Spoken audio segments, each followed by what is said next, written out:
বিভিন্ন রকমের rituals apply করা হয়, করার পর মেয়েটাকে শান্ত করা হয়। দেন ওরা কিছু একটা রিচুয়ালসের মাধ্যমে যা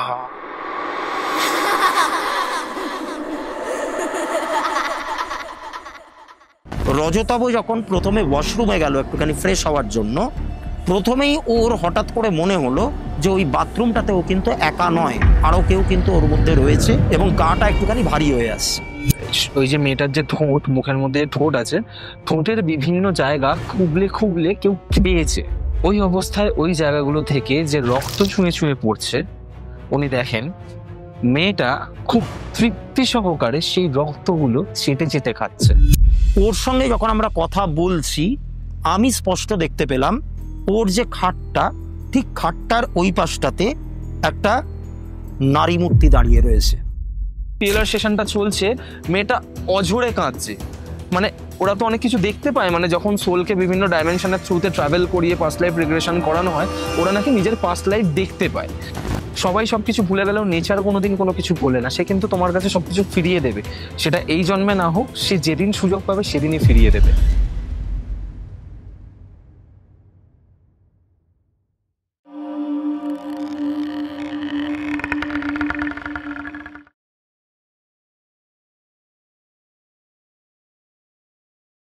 শামিয়ানা প্রেজেন্টস ভূত পাহাড়ের গপ্প।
ফাইনালি আমরা ঋষভে পৌঁছালাম আমাদের সমস্ত সাবস্ক্রাইবারদের সাথে।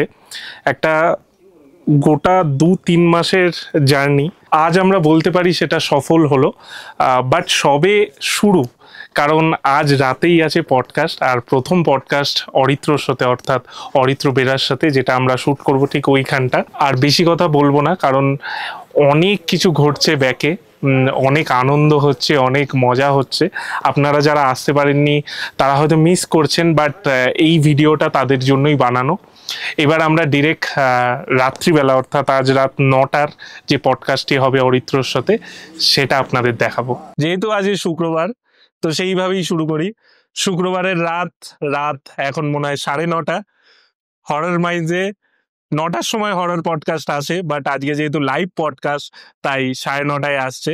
আজকে আমাদের সাথে আছে অরিত্র বেরা। অরিত্র আজকে একটি মারাত্মক ভৌতিক ঘটনা আমাদের সামনে এনেছে, যেটি পাহাড়ের। আর পাহাড়ে যখন বৃষ্টি পড়ছে, এই ঘটনা আশা করছি আপনাদের সবার ভালো লাগবে। তাহলে অরিত্র, শুরু করো আজকের ঘটনা। Thank you so much. প্রথমে সবাইকে জানাতে চাই, তো ঘটনা আমি শুরু করব, তবে তার আগে কিছু কথা বলতে চাই। সেটা হচ্ছে যে তুমি হয়তো খুব ভালো করে জানো, যখন প্রথম আমাদের কাছে এই অ্যাপ্রোচটা আসে যে বৃষ্টি ভেজা পাহাড়ে বসে আমরা ভৌতিক ঘটনা শোনাবো, তখন কিন্তু এটা প্রি ডিসাইডেড ছিল না যে আমি কোনো পাহাড়ের ঘটনা বলবো এসে, রাইট? তো তখন তোমার সাথে আমার নর্মাল কথা হয়েছিল, তো আমি তোমাকে জানিয়েওছিলাম যে হ্যাঁ, আমার কাছে কিছু আনপাবলিশড ঘটনা রয়েছে যেগুলো মানুষ শেয়ার করেছে, বাট আমি কোনো কারণে এখনো অব্দি আমার চ্যানেলে আপলোড করতে পারিনি।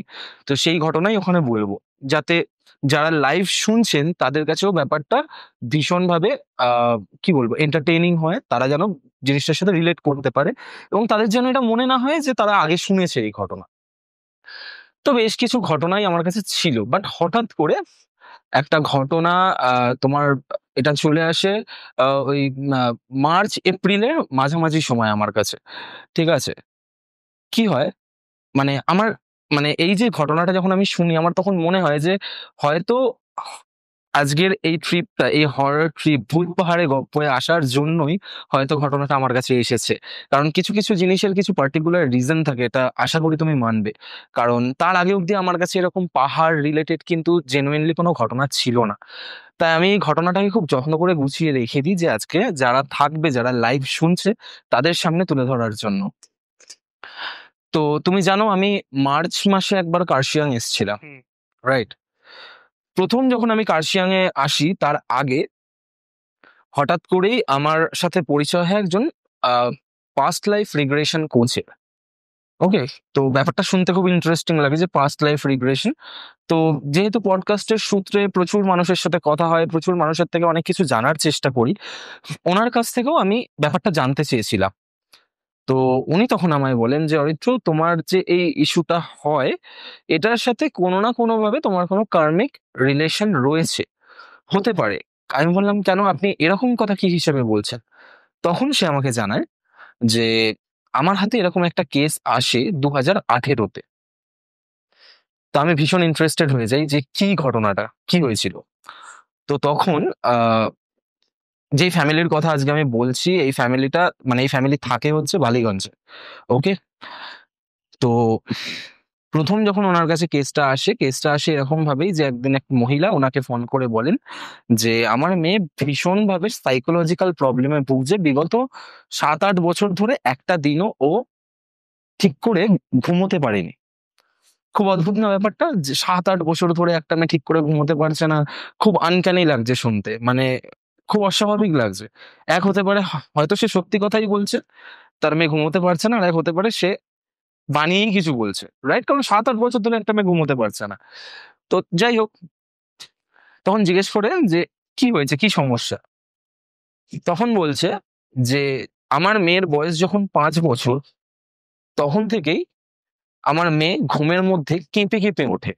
আমি একটা নতুন জার্নি শুরু করছি। যবে থেকে পডকাস্ট শুরু করেছি, বিভিন্ন মানুষ অর্থাৎ আপনারাই আমাকে প্রতিনিয়ত মেসেজ করেছেন যে আপনাদের অনেক রকম স্পিরিচুয়াল প্রবলেম বা ডেলি লাইফের প্রবলেমের জন্য আপনারা ভীষণভাবে পাজল হয়ে রয়েছেন। এই বিষয়টা প্রতিনিয়ত আমার মাথায় থেকে গেছে, আর সেটা নিয়েই গত 1 বছর আগে আমার চেনা কিছু বড় বড় অ্যাস্ট্রোলজার এবং তান্ত্রিকদের কাছে যাই এবং এই প্রবলেমগুলোর কথা বলি।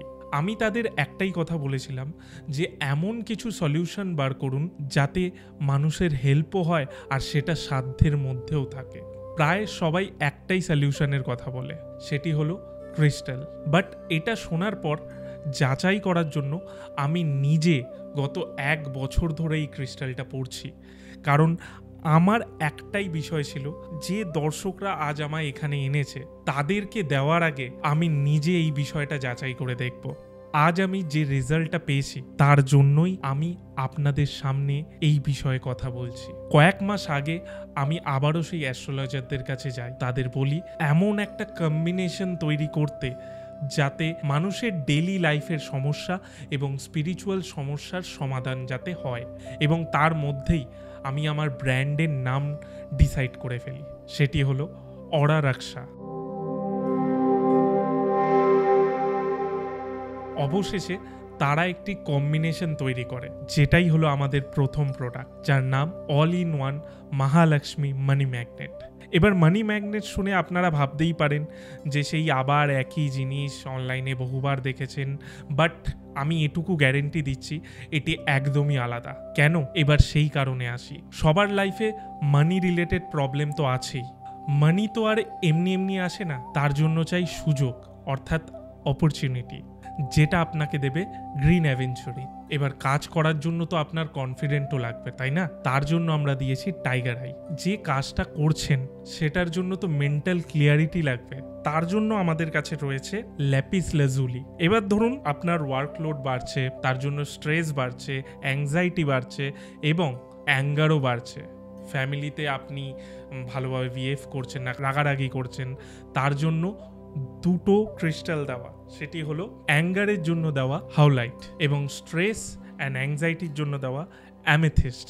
এবার আসি মেন বিষয়, টাকা পয়সা আসবে, ওয়েলথ অ্যাট্রাক্ট হবে, সেটা কিসে? অবভিয়াসলি পাইরাইটে। তাই পাইরাইটও আছে, সব কিছু হলো, কিন্তু নজরের থেকে বাঁচবেন কি করে, সেটাই তো মারাত্মক। তার জন্য আমরা এই ব্রেসলেটের মধ্যেই দিয়েছি ব্ল্যাক অবসেরিন, যেটা নজর থেকে আপনাকে বাঁচাবে, আপনার টাকা পয়সাকে বাঁচাবে। আর ফাইনালি এই পুরো বিষয়টা স্টেবল রাখবে কে? লাভা অ্যাট্রাক্ট করে আপনার স্টেবিলিটিকে। কিন্তু এই সব কিছু আসার জন্য একটা জিনিসের কিন্তু খুব প্রয়োজন, লাক। আপনার লাক ফ্যাক্টর কাজ করবে কিভাবে?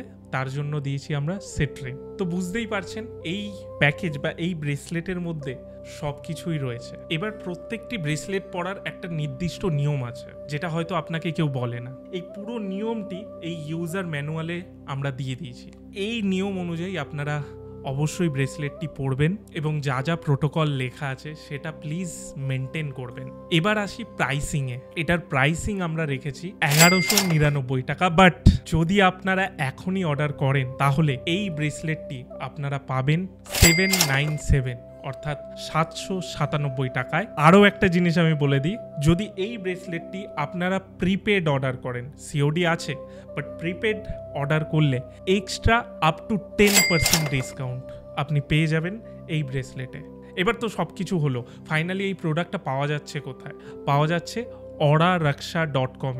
আপনাদের স্ক্রিনে লেখাটি উঠে আসছে, প্লাস ডেসক্রিপশন অ্যান্ড পিন কমেন্টে লিঙ্কটি দেওয়া রয়েছে। সো ফাইনালি আমি আমার মতো একটা চেষ্টা করলাম আপনাদেরকে হেল্প করার। এবার আপনারা যদি মনে করেন আপনার এই প্রোডাক্টটার প্রয়োজন আছে, তাহলে অবশ্যই oraraksha.com যান আর কিনে ফেলুন আপনার all in one Mahalakshmi money magnet. Thank you. এবার পডকাস্টে ফেরা যাক। আমি জানি না তোমরা কেউ এই জিনিসটা কখনো ফিল করেছো কিনা ঘুমিয়ে থাকা অবস্থায়, যে অনেক সময় আমাদের মনে হয় আমরা কোনো উঁচু জায়গা থেকে পড়ে যাচ্ছি। অনেক সময় মনে হয় যে হঠাৎ করে আমাদের ঘুমটা কেউ ভাঙিয়ে দিয়ে চলে গেল। হয়তো তোমার ওই টাইমে কোনো কারণই নেই ঘুমটা ভেঙে যাওয়ার, রাইট? তো এরকম অনেক ঘটনাই কিন্তু পার্শিয়ালি আমাদের সাথে ঘটে, যেগুলোর ব্যাখ্যা আমরা খুঁজলে হয়তো অনেক কিছু জানতে পারবো, বাট আমরা ডিনায়াল মোডে থাকি বলে আমরা অতটা পাত্তা দিই। তো এটা মেয়েটার মা নোটিস করে যে বিগত 5 বছর ধরে ওর মেয়ের এই সিমটমস গুলো দেখা গেছে। যেমন মেয়েটা কেঁপে কেঁপে ওঠে, ঘুমের মধ্যেই এক এক সময় কুকিয়ে কুকিয়ে কেঁদে উঠছে, ঠিক আছে? মানে শুয়ে রয়েছে মেয়েটা, ধরো ঘরে এসি চলছে, ফ্যান চলছে, বাট স্টিল ও পুরো ওর বডি স্টিভ হয়ে যাচ্ছে, ঘেমে যাচ্ছে, ঘেমে স্নান করে যাচ্ছে, বিছানা ভিজে যাচ্ছে। তো মেয়েটার সাথে যখন ওর ফ্যামিলির লোকজন কথা বলে, তখন মেয়েটা বলে যে ও প্রায় দিনই একটা স্বপ্ন মানে রেগুলার বেসিসে দেখে। সেটা হচ্ছে কোনো একটা পাহাড়, যেই পাহাড়টা মানে ওই একই পাহাড়কেও প্রত্যেক দিন দেখছে স্বপ্নে, ঠিক আছে? তো যেই পাহাড়টা থেকে ও পড়ে যাচ্ছে, ঠিক আছে? মানে এই পড়ে যাওয়ার ব্যাপারটা হচ্ছিল প্রথম কিছুদিন ধরে। তারপর না স্বপ্নটা ব্যাকওয়ার্ডে যেতে শুরু করে। মানে তুমি ধরো একটা স্টোরির ক্লাইম্যাক্স দেখেছো শুধুমাত্র, তারপরের দিন তুমি সেই ক্লাইম্যাক্সের কিছুটা আগের পোর্শনও দেখতে পেলে। এরকম ভাবে ওর মানে ওই থট প্রসেসে ওর ড্রিমের মধ্যে একটা ঘটনা লিটারেলি লুপে চলতে থাকে, ঠিক আছে? তো ঘটনাটা এটাই, ও দেখছে ও একটা অন্ধকার রাস্তার মধ্যে দিয়ে দৌড়চ্ছে, ওর পেছনে কেউ একজন ভীষণ বাজেভাবে তাড়া করছে ওকে। কে তাড়া করছে ও জানে না, বাট ও এটা ফিল করছে ওকে কেউ তাড়া করছে। আর হঠাৎ করে ফ্র্যাকশন অফ সেকেন্ডেও দেখতে পাচ্ছি যে উঁচু পাহাড় থেকে, মানে অনেক উঁচু থেকে খাদে পড়ে যাচ্ছে। তখনই ও কেঁপে উঠে ওর ঘুমটা ভেঙে যায়। তো এই ব্যাপারটা জানার পর ওর ফ্যামিলির লোকজন ভাবে যে এটা ওর কোনো সাইকোলজিক্যাল ইস্যুস। ন্যাচারালি বেশিরভাগ ফ্যামিলি এইটা করেই কিন্তু নিজেদের পরিবারের বিপদ ডেকে আনে, কারণ তারা পুরোপুরি ডিনায়ালে থাকে।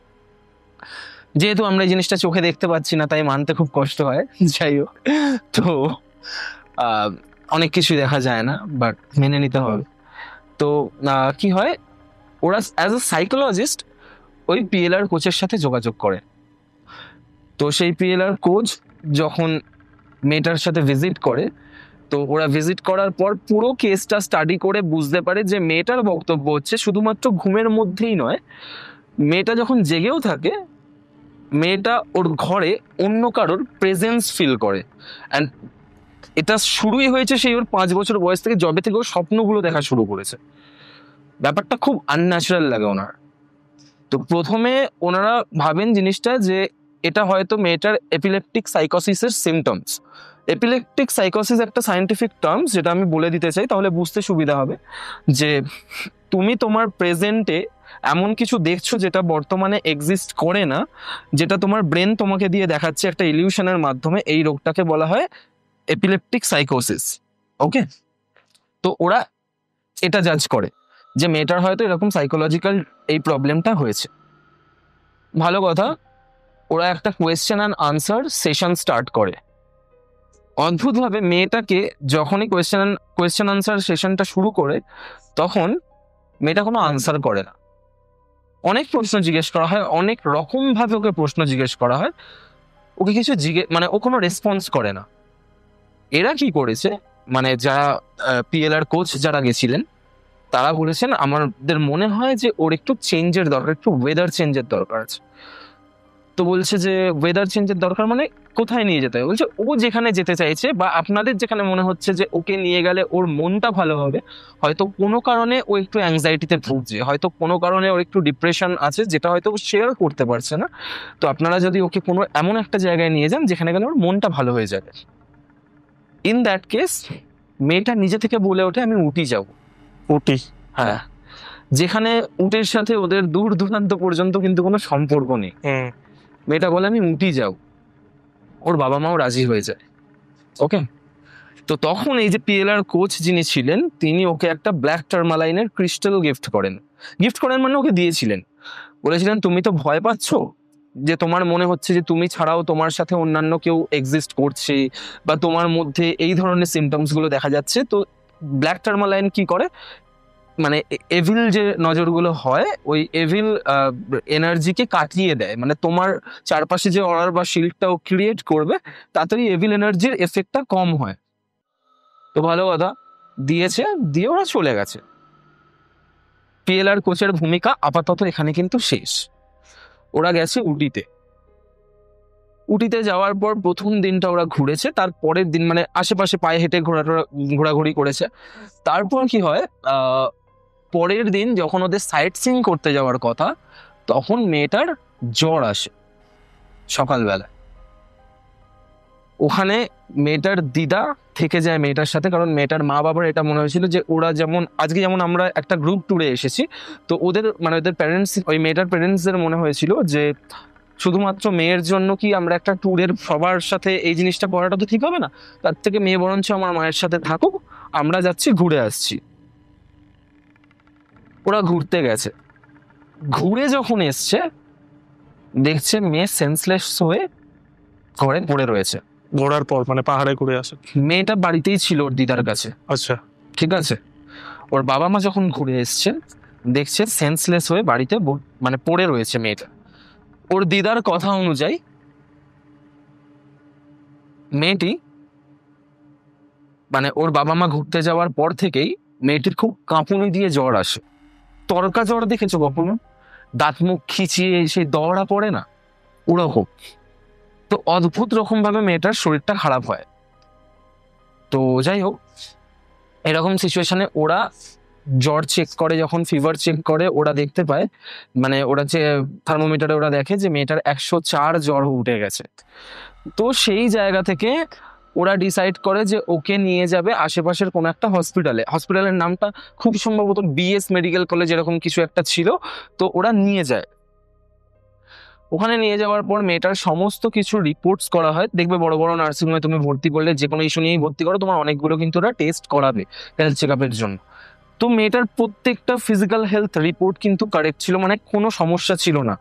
বাট স্টিল মেয়েটার কন্ডিশন আরো খারাপ হচ্ছিল, মানে মেয়েটা কথা বলার মতন পরিস্থিতিতে ছিল না। মেয়েটার এত মানে কি বলবো, হয় না শুধু কাঁপুনি দিচ্ছে, একটা মেয়ে শুধু শুয়ে শুয়ে কাঁপছে। দেখো আমি তো নিজের চোখে দেখিনি, যেভাবে আমাকে ডিসক্রাইব করেছে আমি সেটাই বলছি। তো ওরা ওইটা দেখে প্রথমত কথা খুব মানে অবাক হয়ে যায় যে হঠাৎ করে একটা দিনের মধ্যে মেয়েটা এরকম হয়ে গেল। টনকটা নড়ে, মানে এই ঘটনাটা আরো বেশি খারাপের দিকে যায় যখন হচ্ছে ওই হসপিটালে নিয়ে যাওয়ার পর থেকে। তার আগে অবধি শুধু কাঁপুনি দিয়ে জ্বরটুকুই আসছিল। তো যখন মানে হসপিটালে এরকম রিপোর্ট করা হলো, সবকিছু করা হলো, দেখা গেল যে ওর ফিজিক্যাল রিপোর্ট সবকিছু ঠিক আছে, বাট ওর জ্বর কমছে না। ইন দ্য মিন টাইম ওর মধ্যে আরো একটা সিমটমস দেখা গেল। ও কাঁপছে, ও ভীষণ জ্বর, তার সাথে সাথে ও কাঁপতে কাঁপতেই নিজের হাত দিয়ে নিজের মুখের চামড়া ছিঁড়ছে। আচ্ছা। মানে আজকে ধরো আমার ভীষণ শরীর খারাপ, আর আমি যদি এরকম ভাবে নিজের মুখের চামড়াটা ছিঁড়ি তাহলে জিনিসটা কিরকম দেখতে লাগবে। ওটা দেখেছে, আর দেখার পর ওরা দেখছে যে যখন ওই চামড়াটা টেনে ছিঁড়ছে তখন মেয়েটা এমন কিছু কথা বিড়বিড় করছে, মানে এমন কিছু ভাষায় বিড়বিড় করছে যে ভাষাটা ওরা বুঝতে পারছে না। মেয়েটার বাবা মা তখনই ডিসাইড করে যে মেয়েকে এখানে রাখা যাবে না, এমার্জেন্সি বেসিসে মেয়েকে কলকাতায় নিয়ে আসতে হবে। কলকাতায় নিয়ে আসা হয়। কলকাতায় মানে তার পরের দিনই এমার্জেন্সি ফ্লাইটে করে নিয়ে যাওয়া হয়, নিয়ে আসা হয়। তো ওরা এক্সপেক্ট করতে পারেনি যে কলকাতায় ফেরার পর ওদের সাথে কি হবে। ওকে, ওরা যখন কলকাতায় যায়, কলকাতায় যাওয়ার পর দেখে যে মেয়ের জ্বর আছে, মেয়ের ওরকম বিড়বিড় করছে, সবকিছু তো ঠিক আছে, এত অবধি তো মেয়ে কন্ট্রোলে ছিল। বাড়িতে ফেরার পর মেয়েটা সোজা ওদের বাড়ির ফার্স্ট ফ্লোরে কোনো একটা ঘর আছে, যেই ঘরটাতে না প্রপারলি আলো ঢোকে না, সেই ঘরটায় ঢুকে দরজা বন্ধ করে দিয়েছে। এটা হচ্ছে মেয়েটার নতুন সিমটমস। ওকে, তো ওই যে দরজাটা বন্ধ করেছে 3 দিন 4 দিন 5 দিন মেয়েটা আর দরজা খুলে কিন্তু বাইরে বেরোয়নি। দরজার তলা দিয়েই খাবার দিয়ে দেওয়া হচ্ছে। দেখো এটা যদি আমি প্রপারলি পুরোপুরি এলাবোরেট করি তাহলে ঘটনাটা 2 থেকে 2.5 ঘন্টার হয়ে যাবে। যেহেতু আমাদের কাছে অতটা সময় নেই, তাই আমি সেই পয়েন্টগুলোই তোমাদের সামনে তুলে ধরবো, মানে যেই পয়েন্টগুলো শুনলে মানে আজকের রাতটা হয়তো বিভীষিকাময় হতে পারে। তো আমি যখন শুনছিলাম তখন আমার ভীষণ অবাক লাগে একটা জিনিস, যে একটা মেয়ে যে ক্লাস 12-এ পড়ে, সে দরজা বন্ধ করে দিয়ে 4 দিন 5 দিন ঘরের বাইরেই বেরোচ্ছে না, তাকে গেটের তলা দিয়েই খাবার দেওয়া হচ্ছে, সেটাই খাচ্ছে, আবার থালা বাইরে ফেলে দিচ্ছে। এরকম অবস্থায় ওরা ডক্টর দেখাচ্ছিল, সবকিছুই করাচ্ছিল, ট্রিটমেন্ট চলছিল। মানে যখন ওরা ফিরেছিল, ফেরার পর থেকে 1-2 দিন ওরা ট্রিটমেন্ট করানোর ট্রাই করে, বাট তারপরও মেয়েটা ঘরে ঢুকে যায়। যেদিন থেকে ঘরে ঢুকে তারপর থেকে আর মেয়েটা কিন্তু কখনো বেরোয়নি। ওকে, তো মেয়েটার বাবার মধ্যে যে ডিনায়াল ভাবটা ছিল, মেয়েটার এই বিহেভিয়ারটা দেখে সেটা কেটে যায়। মেয়েটার বাড়ির লোক তখন ডিসাইড করে এই পিএলআর কোচকে আবার যোগাযোগ করা হবে। ওনাকে জানানো হয় পুরো ঘটনাটা, মানে মেয়েটার যা যা সিমটমস দেখা যাচ্ছে, কি কি হচ্ছে না হচ্ছে সবকিছু ওনাকে জানানো হয়। জানিয়ে বলা হয় আপনার যত ফিজ লাগবে, যত টাকা আপনার চাই, আপনি আসুন। দেখো এই জায়গাটা থেকে না তোমাকে একটা জিনিস বুঝতে হবে যে সেই পরিবারটার কি অবস্থা হয়েছিল। কারণ আজকে তুমি একটা অপরিচিত বা একদিনের পরিচিত ব্যক্তিকে তখনই তুমি এতটা হিউজ টাকার অফার করবে যখন তোমার কাছে আর কোনো ওয়ে আউট খোলা থাকবে না, যখন তোমার কাছে মনে হবে যে আমার পিঠটা এবার দেওয়ালে ঠেকে গেছে, রাইট? তো ওনারা পুরো শোনার চেষ্টা করেন ব্যাপারটা যে কি হয়েছে। তো তখন ওর পুরোপুরি বলে। এবার যখন ওই পিএলআর কোচ ওখানে যায়, গিয়ে ওনার একটু আনক্যানি ফিল হয়, যেটা প্রথমবার কিন্তু হয়নি। প্রথমবার যখন উনি গেছিলেন ওনার মানে ওই মেয়েটির সাথে ওই কোয়েশ্চেন আনসার সেশন করতে, বা যখন ব্ল্যাক টার্মালাইন দিয়েছিলেন, তখন যখন গেছিলেন তখন ওনার এই ফিলটা হয়নি। উনি বাড়িতে ঢুকেই বাড়ির বাইরে বেরিয়ে চলে আসেন। তারপর নাকি উনি নিজের গাত্রবন্ধন বা কিছু একটা করেন, যেটাকে দেহবন্ধন বলা হয়, কারণ উনি এমন কিছু এনার্জি বা এমন কিছু ভাইবস ফিল করেছিলেন যেটা কিন্তু ন্যাচারাল ছিল না। তো উনি বলছেন যে ওদের বাড়িতে ঢুকেই বাঁ হাতে একটা বিশাল বড় মা কালীর মন্দির আছে, কিন্তু আইরনিক্যাল ব্যাপার হচ্ছে এটাই, যবে থেকে ওরা উটি থেকে ফিরেছিল সেই মা কালীর মূর্তিতে একটা ফুল পর্যন্ত দেওয়া হয়নি। এর মধ্যে 7টা দিন কিন্তু কেটে গেছে, ঠিক আছে? ওরা যখন জানতে যায় ওদের ফ্যামিলির কাছে যে কি হয়েছে না হয়েছে, তখন ওরা পুরো পুরো ব্যাপারটা ডিকটেট করে যে মেয়েটা দিনে হয়তো একবার খাচ্ছে, ও সারাদিন ঘর থেকে বেরোচ্ছে না। 7 দিন আগে মেয়েটাকে লাস্ট দেখা গেছে, তলা দিয়ে খাবার দিয়ে দেওয়া হয়, কখনো কখনো জানলা দিয়ে খাবার ছুড়ে দেওয়া হয়, আর পুরো ঘর অন্ধকার করে রাখে যাতে ঘরে কোনো আলো না ঢোকে। উনি গিয়ে অনেকবার দরজায় নক করেছেন, দরজা খোলেন। উনি জানলার কাছে গেছেন, জানলায় নক করেছেন, খুলছে না। তো এরকম অনেক চেষ্টা চরিত্র করার পর ঠিক আছে জানলা টেনে হিজড়ে খোলা হয়েছে। যেই মুহূর্তে খুলেছে, যে পিএলআর কোচ ওনার নাকে এমন একটা গন্ধ গেছে, যেই গন্ধটা আমি যদি তোমাকে ডেসক্রাইব করি, আজকে যখন আমরা এখানে সকাল থেকে রয়েছি, তুমি একটা স্মেল পেয়েছো ঠিক মানে যখন পাঁঠার মাংস দোকানে বিক্রি হয়, কাঁচা অবস্থায় থাকলে সারাউন্ডিংসে একটা স্মেল আসে, ধরো ওই গন্ধটাই যদি পচা গলা অবস্থায় তোমার নাকে আসে তাহলে কেমন লাগবে। উনি জানলাটা খোলার সাথে সাথে ওরকম একটা গন্ধ ওনার নাকে গেছে, উনি দুপা পিছিয়ে গেছে। যখন কোনো রকমে নিজেকে সামলে নিয়ে উনি জানলা থেকে উঁকি মেরে দেখছেন, ওনার বক্তব্য অনুযায়ী এখানে বেশ কয়েকটা ডেসক্রিপশন বা বিবরণ উনি দিয়েছেন যে আজ থেকে 15 দিন আগে যখন প্রথমবার উনি মেয়েটাকে দেখেছিলেন সেই মেয়েটা আর আজকের দিনে দাঁড়িয়ে উনি যে মেয়েটাকে দেখছেন সেই মেয়েটার মধ্যে কিন্তু আকাশ পাতাল পার্থক্য। একটা ক্লাস 12-এর মেয়েকে উনি 15 দিন আগে দেখেছিলেন, বাট আজকে যাকে দেখছেন তার মুখের মধ্যে একটা 75 বছরের বয়স্ক বুড়ির ছাপ স্পষ্ট বোঝা যাচ্ছে। তার চোখের তলায় পুরো ডার্ক সার্কেলস পড়ে গেছে। সব থেকে বড় কথা, ঠোঁট না, ওই যে মেয়েটার যে ঠোঁট, মুখের মধ্যে ঠোঁট আছে, ঠোঁটের বিভিন্ন জায়গা খুবলে খুবলে কেউ খেয়েছে। হতে পারে সে নিজেই কামড়ে কামড়ে ওই জায়গা থেকে চামড়া বা মাংস তুলে ফেলেছে। ওই অবস্থায় ওই জায়গাগুলো থেকে যে রক্ত ছুঁয়ে ছুঁয়ে পড়ছে, উনি দেখেন মেয়েটা খুব তৃপ্তি সহকারে সেই রক্তগুলো চেটে চেটে খাচ্ছে, খুব র্যালিশ ওয়েতে। এটা দেখে না ওনার এতটাই আনক্যানি লাগে যে উনি বলেন যে না, এইভাবে এই কাজ করা যাবে না, আজকে আমরা কিছু করতে পারবো না, আমরা একদিন পর আবার আসবো। উনি দরজাটাকে বন্ধ করে দেন, মানে সরি, উনি জানলাটাকে বন্ধ করে দেন। উনি বলেন যে ওকে লামা ফেরার কিছু একটা মন্ত্র চ্যান্টিং দিয়ে পুরোপুরি হিপনোটাইজ করে দেন দরজা খুলিয়ে আগে ওকে ওই ঘরের বাইরে বার করতে হবে, কারণ ওই ঘরের মধ্যে এমন কিছু এনার্জি চ্যানেলাইজ হয়ে গেছে যেটা বাইরে থেকে চাইলেও কেউ কিচ্ছু করতে পারবে না। ঠিক আছে, তো এরপর একদিন যায়, তো মেয়েটা যেরকম অবস্থায় ছিল সেরকম অবস্থাতেই রয়েছে, ঘরের দরজা বন্ধ করে। পরের দিন সেই মহিলা তার 2জন টিম মেম্বারকে নিয়ে আসেন। প্রথমে ওরা চেষ্টা করেন দরজায় নক করার, প্রায় আধ ঘন্টা ধরে। এখানে একটা টুইস্ট হয়। টুইস্টটা কি হয়, ওই মহিলার সাথে আরো 2জন যায়, একজন ছেলে একজন মেয়ে। তারা কিন্তু সম্পর্কে হাজব্যান্ড ওয়াইফ, বাট ওই মহিলার সাথে কাজ করো। তারাও এই স্পিরিচুয়াল প্র্যাকটিস, লামা ফেরা বা পাস্ট লাইফ রিগ্রেশন, বিভিন্ন এই সমস্ত কাজের সাথে যুক্ত রয়েছে। তো ওরা যখন গিয়ে দরজায় নক করছে, ভেতর থেকে আওয়াজ আসছে, এখান থেকে চলে যা, না হলে তুই যে তোর বরকে টাকার জন্য শুধুমাত্র বিয়ে করে রয়েছিস সেটা কিন্তু বলে দেবো। গলার ভয়েসটা মেয়েটার নয়। এটা কাকে বলছে? ওই যে কোচ, যে তোমার স্পিরিচুয়াল কোচ যিনি ছিলেন, তার সাথে যে 2জন গেছে ওই মেয়েটাকে বলা হচ্ছে। ওরা না 3জন একে অপরের দিকে মুখ চাওয়াচাবি করে দেখছে, আচ্ছা এটা হলোটা কি?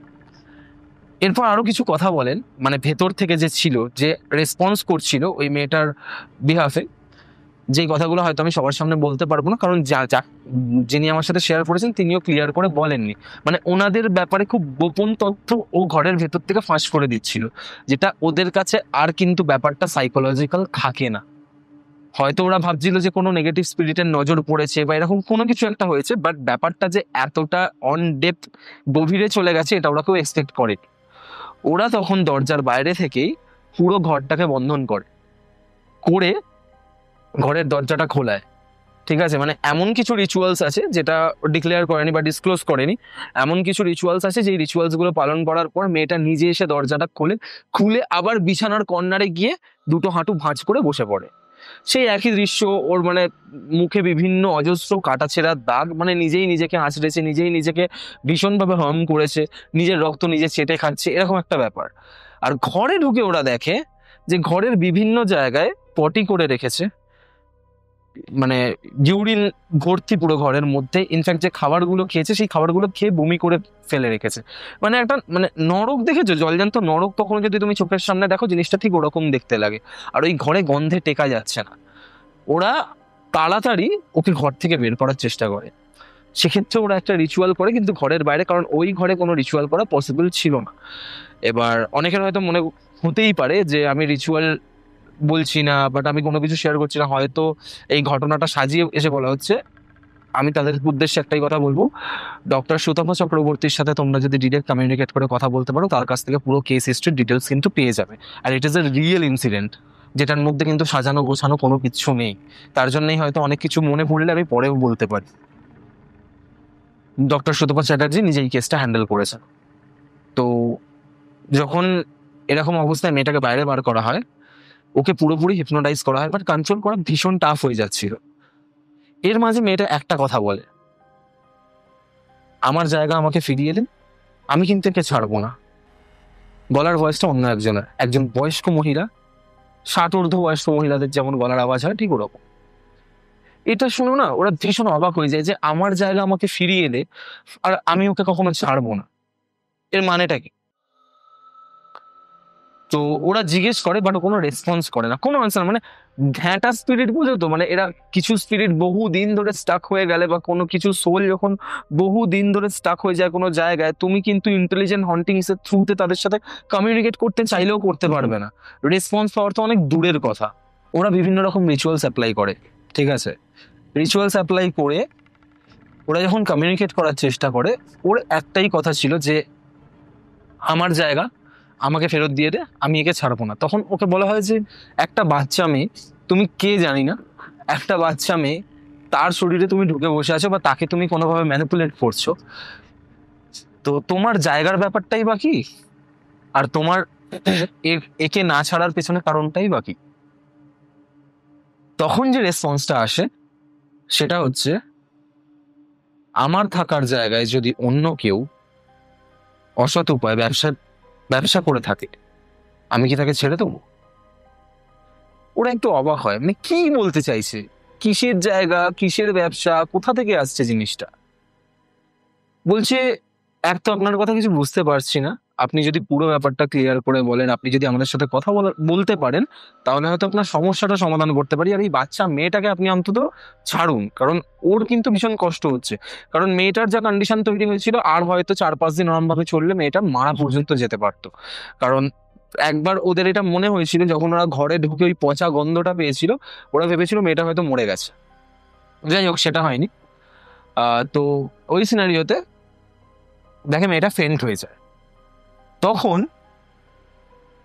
ওরা ডিসাইড করে যে এইভাবে হবে না, এনফোর্সমেন্টের উপায়, যেই সোলটাই ওর মধ্যে রয়েছে বা যেই রয়েছে, তাকে ওর বডি থেকে আগে আলাদা করতে হবে, করে কমিউনিকেট করতে হবে। কারণ যতক্ষণ পর্যন্ত দুটো সোল একই বডিতে রয়েছে, ততক্ষণ পর্যন্ত একজনের আর একজনের উপর কিন্তু ম্যানিপুলেশনটা থাকবে, ঠিক আছে?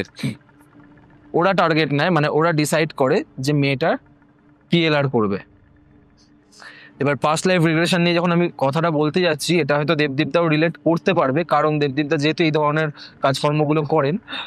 তো পাস্ট লাইফ রিগ্রেশনের কিছু প্রসেস আছে, যেটা হচ্ছে তোমাকে ধীরে ধীরে 5 বছর করে তোমাকে পেছনে নিয়ে যাওয়া হবে, তোমার অতীত তোমাকে মনে করানো হবে। এই ক্ষেত্রে একটা রিস্ক ফ্যাক্টরও থাকে, যে কখনো কখনো তোমার কিন্তু শর্ট টার্ম মেমোরি লসও হতে পারে। ধরো তুমি কোনো একটা টাইম জোনে গিয়ে যদি আটকে যাও, বা তোমার সোল যদি পুরোপুরি রিকভার না করতে পারে এই টাইম জোনে, তখন কিন্তু তোমার এই টাইম ফ্রেমের স্মৃতি শক্তি তুমি হারিয়ে ফেলতে পারো। এটা একটা রিস্ক ফ্যাক্টর থেকে যায়, আর খুব ব্যয় সাপেক্ষ এই পাস্ট লাইফ রিগ্রেশন। তো ওরা ডিসাইড করে যে করবে। প্রথম সেশনে ওকে কিছু জিনিস মনে করানো হয় ওর পুরোনো দিনের। এরম করতে করতে একটা টাইমের পর মেয়েটা বলে, উটিতে যেতে চেয়েছিল মেয়েটা, মনে আছে? ওরা যেই হোটেলটাতে রয়েছে, মানে ছিল, সেই হোটেলটায় যে মালিক, সে ওই জমির মালিকই নয়, আচ্ছা, ঠিক আছে? ওই জমিতে আগে একটি বাড়ি ছিল, যেই বাড়িতে এই যে মেয়েটা, এর জন্ম হয়েছিল আজ থেকে 65 বছর আগে। ওর ছেলে ছিল, ঠিক আছে,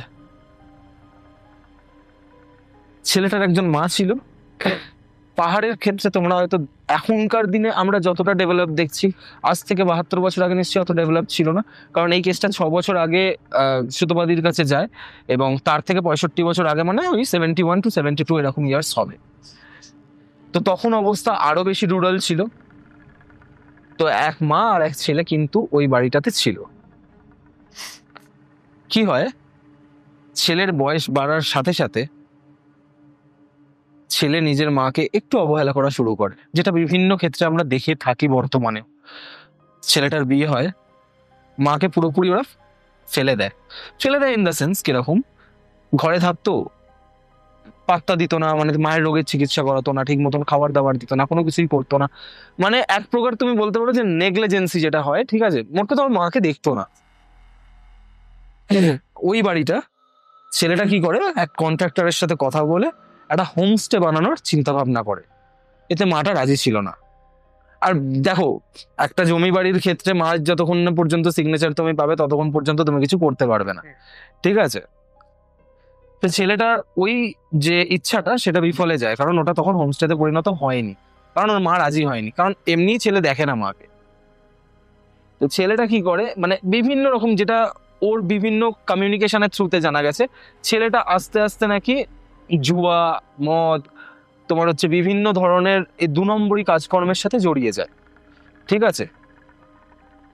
একটা সময় গিয়ে এমন পর্যায়ে যায়, ছেলেটা নিজের মাকে বিক্রি করে দেয়।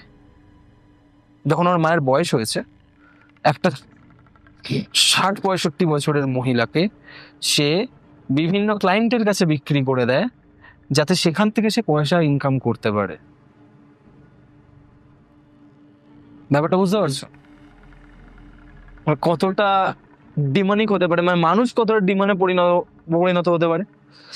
এই প্রত্যেকটা জিনিস কিন্তু মানে ছেলে বউ কিন্তু কোনোদিন কোনো প্রোটেস্ট করেন, ঘটনাগুলো চোখের সামনে দেখছে, মাকে ব্যবসায় খাটিয়ে ওরা পয়সা ইনকাম করে যাচ্ছে। এই করতে করতে ওর মায়ের একটা ব্রুটাল কিছু রোগ ধরা পড়ে যায়, কারণ মানুষটা বয়স্ক, তাকে দিয়ে এমন কিছু কাজ করানো হচ্ছিল যার জন্য তার শরীরে বিভিন্ন রকমের রোগ ধরা পড়ে যায়। তখন কি করে, ওই বাড়ির যে ফার্স্ট ফ্লোর সেখানে মাকে দরজা বন্ধ করে ফেলে দেয়, কোনো খাবার দাবার দেওয়ার টেওয়া কিচ্ছু নয়। মানুষটা 7 থেকে 10 দিন না খেতে পেয়ে তারপর মারা গেছে। সেই যে মারা গেছে, ওর ছেলে আর বউ কি করেছে, ওই জমিটা অন্য একজনের কাছে হ্যান্ড ওভার করেছে। আর সব থেকে বড় কথা হচ্ছে, ওরা যে উপরের ফ্লোরটাকে বন্ধ করেছে, এবার দেখবে বিভিন্ন রকমের প্রসিডিওর থাকে। আজকে তুমি যদি কারোর কাছে কোনো কিছু হ্যান্ড ওভার করো, সাথে সাথেই ওটা 2 দিন পর হোমস্টে হয়ে যাবে না, ঠিক আছে। ওরা ভেবেছিল ওরা এই কন্ট্রাক্টরের হাতে দিয়ে এখান থেকে চলে যাবে, মানে এখান থেকে বলছি সরি, উটি থেকে ওরা চলে যাবে। চলে যাওয়ার পর ওই হোমস্টেটা যেটা তৈরি হবে সেখান থেকে ওরা লিজ দিয়ে দেবে, বা এরকম কোনো কিছু করে জিনিসটাকে ভাড়ায় খাটাবে, বা সেটা ওদের আলাদা কোনো প্ল্যান ছিল। মহিলাটা মারা যায়। যখন মহিলাটা মারা যায়, ওই মহিলাটাকে ওই অবস্থাতে ওখানেই ফেলে রেখে ছেলে বউ গাড়ি নিয়ে বেরিয়ে যায়।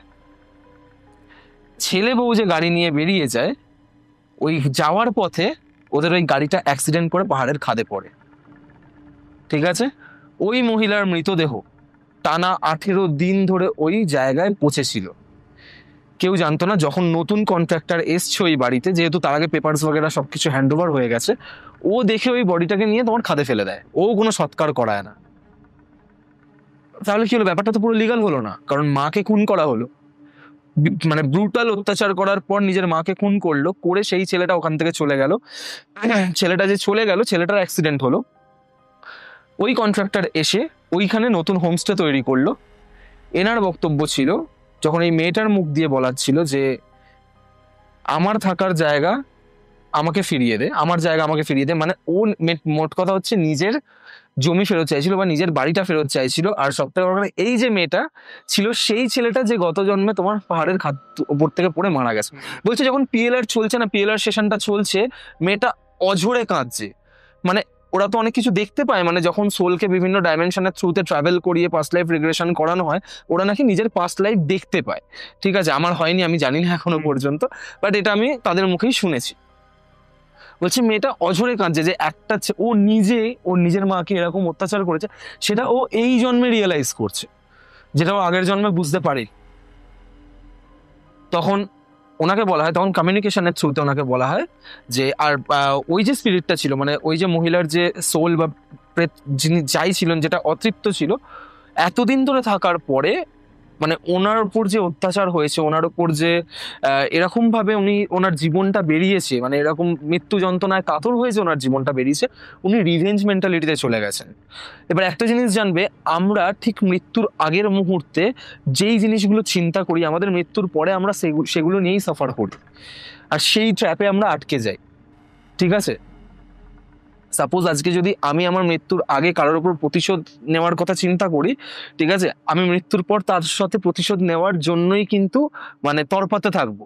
আর একটা জিনিস মাথায় রাখবে, তুমি জীবিত অবস্থায় একটা মানুষের প্রতি যতটা প্রতিশোধ প্রবণ হতে পারবে, তোমার মানে মৃত্যুর পর কিন্তু তোমার প্রতিশোধ স্পৃহা আরো অনেক বেশি বেড়ে যাবে। তার কারণ তোমার অপোনেন্ট কিন্তু তোমায় তখন দেখতে পাচ্ছে না, তুমি যা ইচ্ছা তাই করতে পারো। তো মোট কথা হচ্ছে, ওর মা ওর ছেলের কাছ থেকে রিভেঞ্জ নিতে চেয়েছিল, যে ওকে ছাড়বে না, ওকে নিয়ে যাবে। এতদিন ধরে কিন্তু সেই সোলটা অপেক্ষা করেছিল ওখানে। আর এই কারণেই মেয়েটা ছোটবেলা থেকেই কারোর প্রেজেন্স ফিল করতে পারতো। ওর সোল ওকে পুরোপুরি ট্র্যাপে নিতে পারেনি। কিন্তু এখানে তুমি একটা জিনিস ভাবো, ও উটিতে যাওয়ার কথা বলেছিল, যেখানে কিন্তু উটির সাথে ওর কোনো সম্পর্ক নেই। মানে এটা ইউনিভার্স কিন্তু এই জিনিসটা করিয়ে দিয়েছে, কারণ যতক্ষণ না এই রিভেঞ্জটুকু নেওয়া যাচ্ছিল, ততক্ষণ সেই সোলটাও কিন্তু রিলিজ হচ্ছিল না, বা সেই সোলটাও মুক্তি পাচ্ছিল না। এবার এরা বলে যে আপনি ওকে ছেড়ে দিন, ও গত জন্মে কি করেছে তার দোষের ভাগও এই জন্মে কেন পাবে? তখন বলে কিছু করার নেই, আমি ছাড়বো না। বিভিন্ন রিচুয়ালস এর মাধ্যমে সেই সোলকে আলাদা করা হয়। ঠিক আছে, করার পর আগে ওর প্রোটেকশন দেওয়া হয়, কারণ যখন দেখবে যারা এই সমস্ত কাজ করে, তারা প্রথমে রিকোয়েস্ট করে, রিকোয়েস্টে না মানলে তখন আলটিমেটলি দেখো, ভগবানের শক্তি বা পজিটিভ শক্তির কাছে যত বড়ই নেগেটিভ শক্তি হোক না কেন, তোমার হচ্ছে সে হার মানতে বাধ্য, এটা মেনে নিতে হবে, যত বড়ই ডেমনিক পাওয়ার হোক না কেন। তো সেই স্পিরিচুয়াল রিচুয়ালের থ্রুতে যখন ওকে আলাদা করা হয়, দেন ওকে প্রোটেক্ট করা হয়, দেন ওকে বলা হয় যে কি করতে হবে, যে তুমি তাহলে শান্তি কি করে পারবো?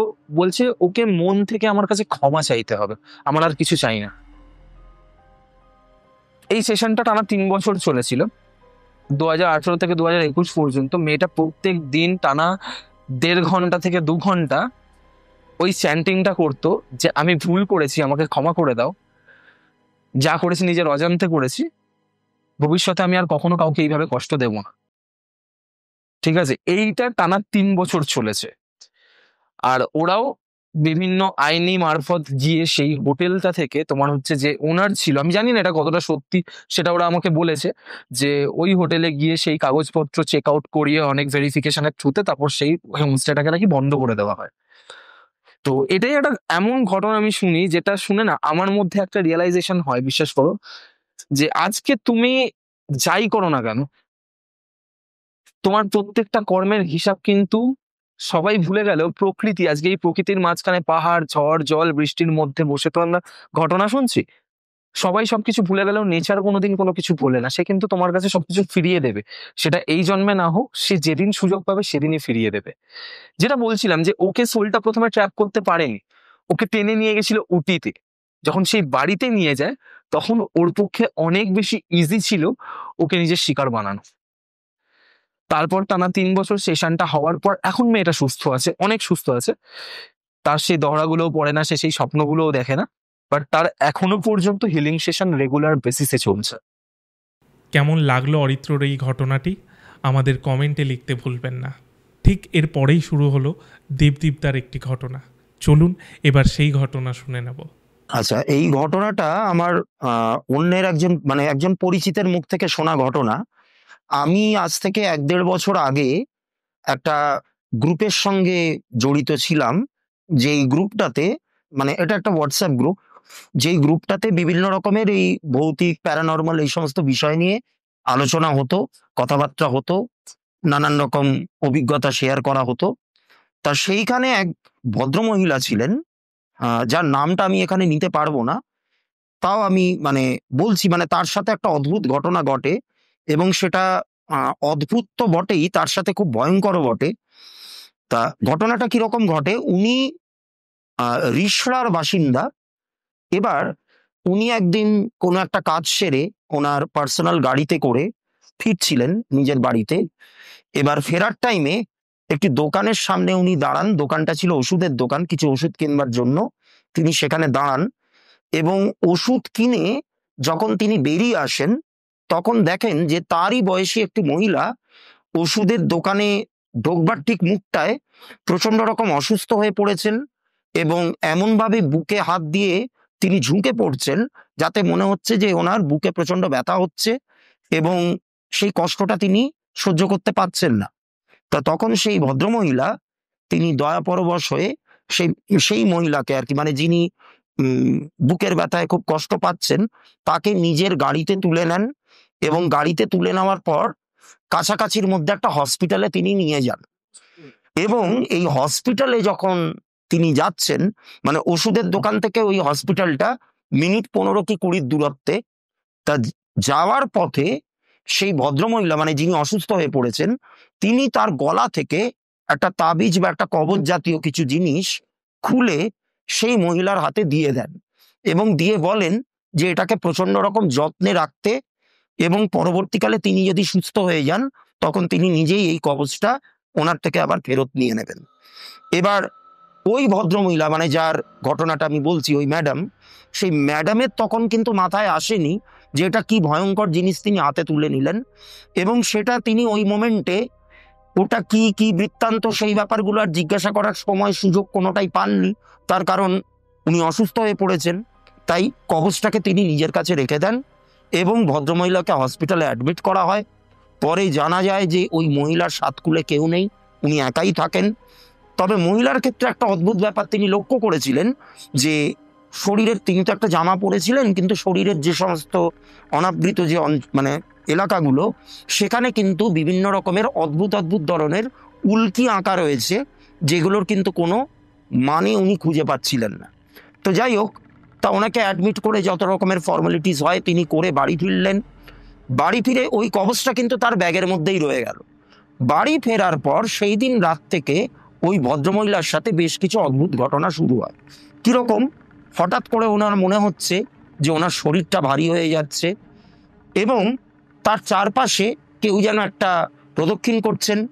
ওই মহিলার যিনি হাজব্যান্ড, স্বামী, তিনি কর্মসূত্রে সেই সময় বাইরে ছিলেন এবং ওনার আর 3 থেকে 4 দিনের মধ্যে ফেরার কথা। মহিলা নিঃসন্তান, তাই তিনি বাড়িতে একাই থাকেন সেই সময়।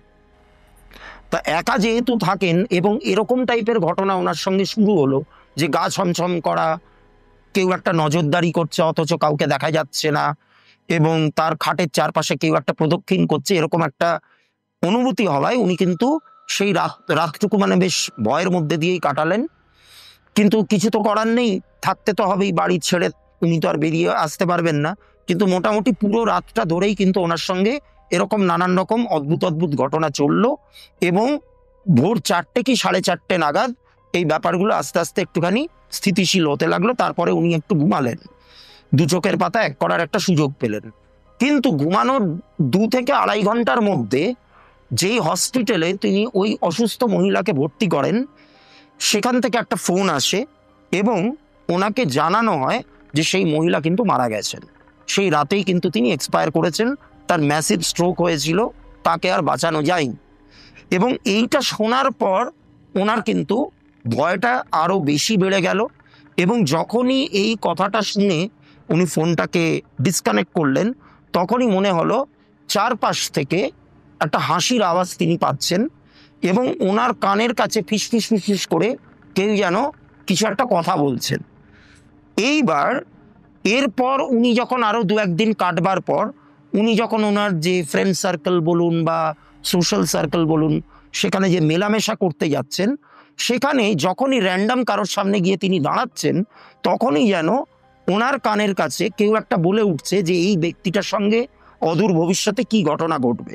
হয়তো তার এক বান্ধবীর সামনে তিনি গিয়ে দাঁড়ালেন, ওনার কানের সামনে কেউ একটা বলে উঠলো এই একে বল এর 2 দিন বাদে পড়ে গিয়ে পা ভেঙে যাবে।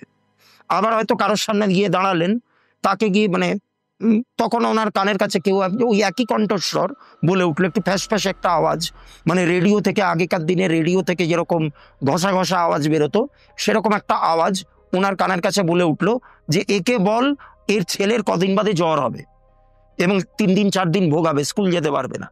এবং এইগুলো যখন তিনি বলতেন, এইগুলো কিন্তু আবার অক্ষরে অক্ষরে সেই ব্যাপারগুলো মিলে যেতে শুরু করতো।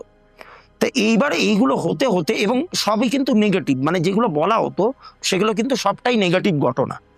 তা এইগুলো হতে হতে ওনার এমন একটা দুর্নাম ছড়িয়ে পড়লো যে উনি হচ্ছেন একজন অনামুখ, উনি যা বলছেন সেগুলো অক্ষরে অক্ষরে মিলে যাচ্ছে এবং সেগুলো খুব খারাপ ব্যাপার। তাই সবাই ওনাকে একঘরে করা শুরু করলো এবং কেউ ওনার সাথে বিশেষ একটা মেলামেশা করতো না। এবং তিনি কিন্তু ধীরে ধীরে মানে একটা মানসিক ভারসাম্য হারিয়ে ফেলতে শুরু করলেন। নিজের বাড়িতে থাকতে থাকতে উন্মাদের মতো একটা অবস্থা ওনার হয়ে যায়। এবং সেই সময় তিনি একজন ভদ্রলোকের শরণাপন্ন হন যিনি এই সমস্ত কাজের সাথে যুক্ত।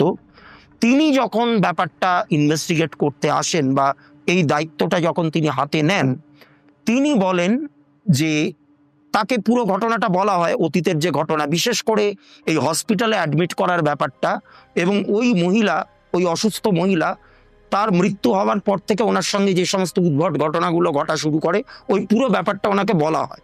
তা তখন সেই তান্ত্রিক ভদ্রলোক বলেন যে দেখুন, আমি যদ্দূর মনে করছি যে এনার্জি ট্রান্সফর্মের মাধ্যমে কিছু একটা করা হয়েছে। ওই যে মহিলা সেই দিন রাতে স্ট্রোক হয়ে মারা গেলেন, উনি বোধহয় কোনো না কোনো একটা সাধনার সঙ্গে যুক্ত ছিলেন এবং সেই সংক্রান্ত কিছু এনার্জি আপনার কাছে ট্রান্সফার করা হয়েছে, যার জন্য আপনার সাথে এই ব্যাপারগুলো ঘটছে। এবার উনি কে ছিলেন, কোথায় থাকতেন, কি তার বৃত্তান্ত, এই ব্যাপারগুলো না জানলে কিন্তু আমার পক্ষে কোনো রকম সলিউশন বা কোনো রকম সমাধান দেওয়া সম্ভব হবে না। তা তখন সেই হসপিটালে গিয়ে ওই ভদ্রমহিলার ঠিকানা সমস্ত কিছু নেওয়া হলো, নিয়ে সেই জায়গায় যাওয়া হলো। সেই বাড়িটা তো তখন পরিত্যক্ত, কিন্তু পাড়ার বাসিন্দা যারা, তাদের থেকে খোঁজ খবর নিয়ে জানা গেল যে সত্যি তিনি কোনো একটা সাধনার সঙ্গে যুক্ত ছিলেন। এবং সেই তান্ত্রিক ভদ্রলোক যেটা বললেন সেটা হচ্ছে যে ওই কবচটা ওনার হাতে তুলে দিয়ে কর্ণপিশাচিনী ট্রান্সফার করা হয়েছে। এবং ওই যে ভদ্রমহিলা যিনি মারা গেছিলেন, তিনি ছিলেন কর্ণপিশাচিনী সিদ্ধ। এবার কর্ণপিশাচিনী বা যে কোনো পিশাচিনী সিদ্ধ হলে পরে তখন যেই সাধক তাকে সিদ্ধ করছে, তার মৃত্যুর পথে কিন্তু সেই পিশাচিনী বাধা হয়ে দাঁড়ায়। অর্থাৎ যতদিন না অন্য কারোর শরীরে বা অন্য কারোর জীবনে এই পিশাচিনীকে ট্রান্সফার না করা যায়, ততদিন কিন্তু সেই পিশাচিনী তার মৃত্যুর পথে বাধা হয়ে দাঁড়ায়। অর্থাৎ সেই ব্যক্তি, সেই সাধক ব্যক্তি মৃত্যু যন্ত্রণায় যতই কষ্ট পাক না কেন, মৃত্যু কিন্তু তার হবে না। তিনি কিন্তু যন্ত্রণায় কাতরাবেন, কিন্তু তাও তিনি মৃত্যুবরণ করবেন না, কারণ সেই পিশাচিনী কিন্তু সেই জায়গাটায় তাকে গার্ড করছে। তো তাই জন্য ওই ভদ্রমহিলা যখন বুঝেছিলেন যে তার মৃত্যু আসন্ন, তখন এই কবচটাকে খুলে র্যান্ডম যাকে সামনে পেয়েছে তার হাতে দিয়ে দিয়েছে। এবং তার ক্ষতি হোক কি হোক সেই ব্যাপারগুলো তিনি ভাবেননি, তিনি নিজে মারা গেছেন, কিন্তু এই এনার্জিটা এনার কাছে ট্রান্সফার হয়ে গেছে। তো এবার বিভিন্ন রকমের তন্ত্র ক্রিয়ার মাধ্যমে, ধূমাবতী প্রয়োগ আছে, বগলামুখী প্রয়োগ আছে, বিভিন্ন রকম তন্ত্র ক্রিয়ার মাধ্যমে সেই পিশাচিনীকে বিসর্জন দেওয়া হয় এবং আলটিমেটলি সেই ভদ্রমহিলা তিনি বিপন্মুক্ত হন। এবং যদ্দূর আমি জানি এখন তিনি ভালো আছেন, সুস্থ আছেন। এই ছিল হচ্ছে ঘটনা। কেমন লাগলো প্রথম দিনের অরিত্র এবং দেবদীপ্তার ঘটনা আমাদের জানান কমেন্টে। এবং এর ঠিক পরেই আমরা একটা ইভেন্ট করেছিলাম, যেই ইভেন্টে দর্শকদের প্রশ্ন ছিল আর উত্তর দিচ্ছিলাম আমরা 3 জন। সেটি খুব ইন্টারেস্টিং আমাদের কাছে কোয়েশ্চেন এসেছিল, আমরা সেই উত্তরগুলোও দিয়েছিলাম। কিছু জিনিস এক্সক্লুসিভই থাক, তার ভিডিওগুলো হয়তো আপনারা ওপর দেখতে পাচ্ছেন, বাট আমরা দিচ্ছি না, তার কারণ ঘটনা বাদ দিয়ে এই বিষয়টাকে আমরা এক্সক্লুসিভ রাখতে চাইছি। পরবর্তীকালে যদি আমরা আবার ভূত পাহাড়ের গপ্প সিজন 2 ভলিউম 2 যাই হোক করি, তখন আপনারা এই বিষয়গুলো উপভোগ করতে পারবেন যদি আপনারা ট্রিপে আসেন। তো এবার আসি দ্বিতীয় দিনে সকালবেলা উঠলাম। আমাদের দ্বিতীয় দিন যাওয়ার কথা ছিল ইচ্ছেগাঁওয়ে যাওয়ার সময় যে প্রাকৃতিক সৌন্দর্য আমরা দেখেছিলাম, সেটা একটা আলাদা অনুভূতি।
অনুভূতি না, যারা আমাদের সাথে গেছিল তারাই ভালো এক্সপ্লেন করতে পারবে।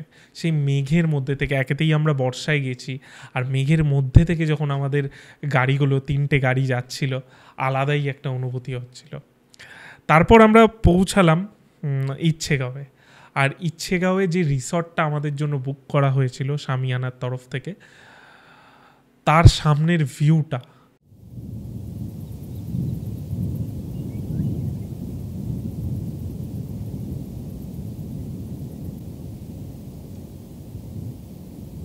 আমরা প্রায় সারা দুপুর থেকে শুরু করে সন্ধে অবধি, মানে পডকাস্ট, মানে সেকেন্ড দিনের পডকাস্ট শুরু হওয়ার আগে অবধি পুরো সময়টাই ওখানে কাটিয়ে দিয়েছিলাম সবাই মিলে, সাবস্ক্রাইবার। ইনফ্যাক্ট আমি বলবো এখানে যখন আমরা গেছি, কে সাবস্ক্রাইবার কে ইউটিউবার ওটা মানে আর ছিল না, সবাই বন্ধু, সব বন্ধু ফ্যামিলি মিলে আমরা যেভাবে এনজয় করেছি, এটা একটা আলাদা অনুভূতি। এবার আসি পডকাস্টে। শনিবার রাত 9টায় শুরু হলো দেবদীপ্তার ঘটনা। তো ভূত পাহাড়ের গপ্পে সেকেন্ড দিনে আপনাদের সবাইকে স্বাগত, আপনাদেরও সবাইকে স্বাগত। আজকে আমাদের এই সেকেন্ড দিনে ঘটনা শোনাবে দেবদীপ মিত্র, দেবদীপদা কালকেও একটি ছোট্ট ঘটনা শুনিয়েছে, কিন্তু মূল ঘটনা আজকে দেবদীপদা শোনাবে। তো বেশি দেরি করব না, দেবদীপদা আজকের ঘটনা কি এনেছো সবার জন্য? আচ্ছা, ঘটনা বলতে আমরা যে ঋষভের যে হোমস্টেটাতে ছিলাম, সেখানে বেশ কিছু অ্যাবনর্মাল ইনসিডেন্ট ঘটে, যেটা আপনারা প্রত্যেকেই জানেন, শুনেছেন, এবং কেউ কেউ স্বচক্ষে অনেক জিনিস দেখেওছেন। যেমন একটা বারান্দা ছিল, সেই বারান্দাটা একটু ডিস্টার্ব ছিল, যেখানে আমি আর অরিত্র দাঁড়িয়েছিলাম একটু রাতের দিকে। সেখানে অরিত্রই আমাকে প্রথমটায় বলল যে বারান্দার একটা কর্নার, সেটা একটুখানি নেগেটিভ ওর মনে হচ্ছে, কিছু একটা ও দেখতে পেয়েছে। তারপরে আমি নিজে গিয়েও সেখানে ফিল করি। তারপর ওই একই রাতে ওই আমাদের হোমস্টের যেটা কিচেন, যেটা প্যান্ট্রি, সেইখানে যারা শুয়েছিলেন তাদের সঙ্গেও কিছু ঘটনা ঘটে।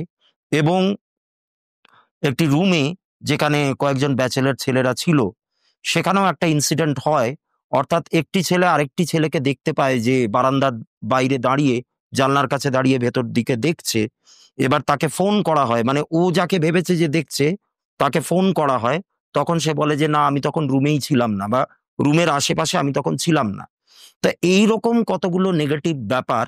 তারপরে আমরা আরো শুনতে পাই যে ওই প্রপার্টিটা থেকে আরেকটুখানি দূরে আরেকটা প্রপার্টি আছে, যেটা প্রায় 3 থেকে 4 মাস হয়ে গেল অ্যাবান্ডন্ড, মানে একদম পরিত্যক্ত অবস্থায় পড়ে রয়েছে। কেউ সেখানে আর আসে না এবং ব্যবসাটা চলছে না।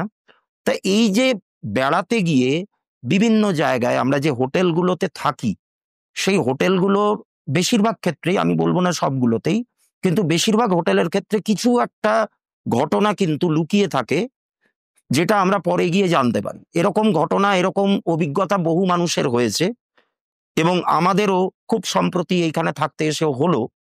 তাই মানে এই ইনসিডেন্টগুলোর সাথে রিলেট করে আমি একটা ঘটনা আপনাদের প্রত্যেককে বলতে চাই, যেটা বিগত 3 থেকে 4 মাস ধরে ঘটে চলেছে। 3 থেকে 4 মাস বললে ভুল হবে, এখন প্রায় 5-6 মাস হতে চললো। কারণ ঘটনাটা শুরু হয় কিন্তু ডিসেম্বর মাসে, 2024-এর ডিসেম্বর মাসে, এবং আমারই এক বন্ধু এবং তার ওয়াইফের সঙ্গে এই ঘটনাটা ঘটে, এবং সেটাও একটা হোটেল সংক্রান্ত। সেই জন্য মানে গতকাল যেহেতু আমরা নিজেরাই এগুলো অভিজ্ঞতা করলাম, এবং এর আগে হোটেল নিয়ে আমার আরো অনেক অভিজ্ঞতা রয়েছে, যার কিছু কিছু আমি পডকাস্টেও বিভিন্নভাবে বলেছি। তা সেইগুলোকে রিলেট করে আমি মনে করছি যে আজকে এরকম একটা পরিবেশে দাঁড়িয়ে, প্রকৃতির মাঝখানে, চারদিকে পাহাড়ে ঘেরা, চারদিক অন্ধকার হয়ে এসছে, ঝিঝি পোকার ডাক, অর্থাৎ এই যে একটা পরিবেশ যেটা আমাদের খুব পছন্দের, মানে ভয়টাও তো আমাদের একটা পছন্দের জায়গা। যত আমাদের মধ্যে সেন্টিমেন্ট, ইমোশন কাজ করে, তার মধ্যে ভয়ও হচ্ছে একটা। এবং মানুষ যতই ভয় পাক না কেন, এই ভয় জিনিসটাকে পেতে তারাও কিন্তু কোথাও না কোথাও ভালোবাসেন। তাই জন্য হরর মুভিজ বলুন বা বিভিন্ন এরকম হরর ইনসিডেন্ট, হরর স্টোরি, এগুলোর একটা ডিমান্ড কিন্তু তৈরি হচ্ছে। তাই সব কিছুকে রিলেট করে আমি আজকে যে ঘটনাটা আপনাদেরকে বলতে চলেছি, আপনারা প্রত্যেকেই কিন্তু এটা বুঝতে পারবেন বা এটাকে খুব ভালো করে অনুভব করতে পারবেন, যেহেতু গতকালই আপনাদের মধ্যে অনেকেই এই ব্যাপারগুলো ফেস করেছেন। তা ঘটনাটা শুরু হয় ডিসেম্বর মাসে, 2024-এর ডিসেম্বরে। এবার মূল ঘটনাটাতে যাওয়ার আগে কয়েকটা কথা আমি একটুখানি বলে নিই। যেটা বললে পরে পরবর্তীকালে ঘটনাটাতে আমি যখন ঢুকবো তখন ব্যাপারটা বুঝতে আপনাদের একটুখানি সুবিধা হবে। কিরকম, আমাদের একটা ফ্রেন্ড সার্কেল আছে আমার নিজস্ব, এবং আমাদের একটা রুটিন বলতে পারেন আপনারা, যে প্রত্যেক শনিবার আমরা কিন্তু একটু একত্রিত হই কারোর না কারোর বাড়িতে, কখনো আমার বাড়িতে, কখনো অন্য বন্ধুদের বাড়িতে, এবং নানান রকম ভাবে আমরা সময় কাটাই, গল্প গুজব করি, আড্ডা আড্ডা মারি, বিভিন্নভাবে আনন্দ বিনোদনের মধ্যে দিয়ে টাইমটাকে স্পেন্ড করি। তা এইবার আমাদের এই বন্ধুদের গ্রুপে একটি ছেলে আছে যার নাম হচ্ছে রজতাভ, এবং তার ওয়াইফ, তার নাম হচ্ছে রিক্তা। তারা 3 বছর হয়ে গেল বিবাহিত জীবন যাপন করছে, বিয়ে করেছে, প্রেম করেই বিয়ে হয় তাদের। এবার আমাদের এই যে গ্যাদারিংটা, স্যাটারডে গ্যাদারিং বা সানডে কখনো কখনো, এই গ্যাদারিংটাতে যথারীতি ওরাও থাকে, কখনো কখনো ওদের বাড়িতেও আমরা যাই, বেশ কয়েকবার গেছি, আমার বাড়িতেও হয়েছে। এবার ডিসেম্বর মাসে ওরা, মানে ওরা হাজব্যান্ড ওয়াইফ আলাদা করে মানালিতে যায়। এবার মানালিতে গিয়ে কি ঘটনাটা ঘটে আমি সেই ব্যাপারটাতে পরে আসছি, কিন্তু মানালি থেকে ফেরবার পর হঠাৎ করে আমাদের বন্ধুদের গ্রুপটার মধ্যে থেকে ওরা একটু একটু করে অ্যালুফ হতে থাকে, অর্থাৎ বিশেষ একটা যোগাযোগ রাখে না, ফোন করলে তারা ধরে না, নানান রকম ভাবে অ্যাভয়েড করতে শুরু করে, বলে যে এখন আমরা যেতে পারছি না, বিভিন্ন কাজে ব্যস্ত আছি। এবং সব থেকে বড় কথা, ওদের মধ্যে যে একটা জলি ব্যাপারটা ছিল, একটা প্রাণবন্ত যে ব্যাপারটা ছিল, সেটাও কিন্তু ধীরে ধীরে কোথাও গিয়ে একটা কমতে থাকে, অর্থাৎ ওদের মধ্যে সেই উদ্যমটা আমরা আর দেখতে পাই না। কারণ প্রত্যেক শনিবার হলে সকালেই কিন্তু রজতাভই প্রথমে বলতো যে আজকে কার বাড়িতে দেখা হচ্ছে, কার বাড়িতে মিটিংটা হচ্ছে বা গ্যাদারিংটা হচ্ছে। সেই সমস্ত মেসেজ আসা বন্ধ করে দেয়, প্রচন্ড রকম গম্ভীর হয়ে যায়, এবং ওদের বাড়িতে যেতে চাইলেও বেশ কয়েকবার ওরা কিন্তু নাই বলে দেয়, একদম মুখের ওপরেই না বলে দেয়। আর সব থেকে বড় কথা, আমাদের বন্ধুদের যে হোয়াটসঅ্যাপ গ্রুপটা, যে সোশ্যাল মিডিয়ার গ্রুপটা, সেখান থেকে ওরা উইদাউট এনি রিজন বা উইদাউট এনি ইন্টিমেশন ওরা কিন্তু বেরিয়ে যায়। তা এবার এখানে আরেকটা কথা বলে রাখা দরকার, সেটা হচ্ছে রজতাভ যে ছেলেটি, ও কিন্তু একটু নাস্তিক প্রকৃতির, প্রচণ্ড রকম লজিক্যাল মাইন্ডেড, এবং সহজে এই সমস্ত ব্যাপার বিশ্বাস করে না, এবং বিশ্বাস তো করেই না, উল্টে এগুলোকে নিয়ে প্রচণ্ড রকম মজা করা, ইয়ার্কি মারা, ঠাট্টা করা, এই ব্যাপারগুলো তার মধ্যে কিন্তু ছিল। ছিল কেন বলছি, কারণ এখন সবই মানছে। এইবার এইগুলো হতে হতে তারপরে যখন একদম পুরোপুরি অফ হয়ে গেল, তারপরে একদিন হঠাৎ করে তার ওয়াইফ রিক্তা আমার সঙ্গে পার্সোনালি যোগাযোগ করে বলে যে আমার একটু ব্যক্তিগতভাবে কিছু হেল্পের দরকার। তা আমি বললাম যে কি হয়েছে, ব্যাপারটা বলো তো, তোমরা এরকম মানে সবকিছু থেকে নিজেদেরকে গুটিয়ে নিচ্ছ, সরে যাচ্ছ, অ্যাকচুয়ালি ঘটেছেটা কি সেটা তো একটু জানতে হবে, তা না হলে আমি সাহায্য করব কি করে। তা বলছে যে দেখো, সাহায্যটা কিন্তু সম্পূর্ণ অন্য দিকে, ঠিক আছে? তা আমি একদিন পার্সোনালি তোমার চেম্বারে যাব, তোমার সঙ্গে আমার বেশ কিছু কথা বলার আছে, এবং আমি যে এখানে আসছি সেটা তুমি বাকি বন্ধুদেরকে বলতে পারবে না, আর রজতাভকে তো নাই, ওকে তো বলতেই পারবে না। তা আমি বললাম ঠিক আছে, তুমি এসো, আমি সেই দিন আর অন্য কোনো অ্যাপয়েন্টমেন্ট রাখবো না। ও বলেই ছিল আমাকে যে বেশ কিছুটা সময় ওর লাগবে, মানে 2-2.5 ঘন্টা লাগবে পুরো ব্যাপারটা বলতে। তাই বললাম যে ঠিক আছে, তুমি আসো। তা একদিন একটা দিন স্থির করে তারপরে ও আমার চেম্বারে আসে একটু সন্ধ্যের দিকে।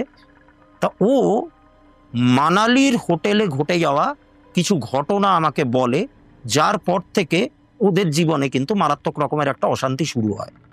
কিরকম ঘটনা, মানালির একটা রিসোর্টে ওরা ছিল, ওটা একটা হেরিটেজ রিসোর্ট।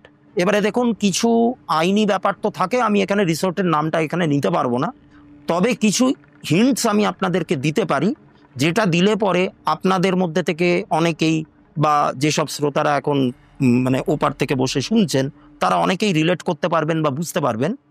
রিসোর্টটা যাদের, তারা এককালে আমাদের দেশে খুব পপুলার হয়েছিল ধর্মীয় কিছু সিরিয়াল টিরিয়াল বানানোর জন্য, ঠিক আছে? 70-এর দশকে, 80-র দশকে, 80-র দশকের মাঝামাঝি বা আর্লি 90s-এ তারা কিন্তু নানান রকম মিথোলজি, পুরাণ, ফ্যান্টাসি এরকম টাইপের সিরিয়াল বানাতো। তো এবার তাদের নামেই রিসোর্ট, তাদের যে পদবিটা ছিল সেই পদবিটার নামেই কিন্তু রিসোর্টটা।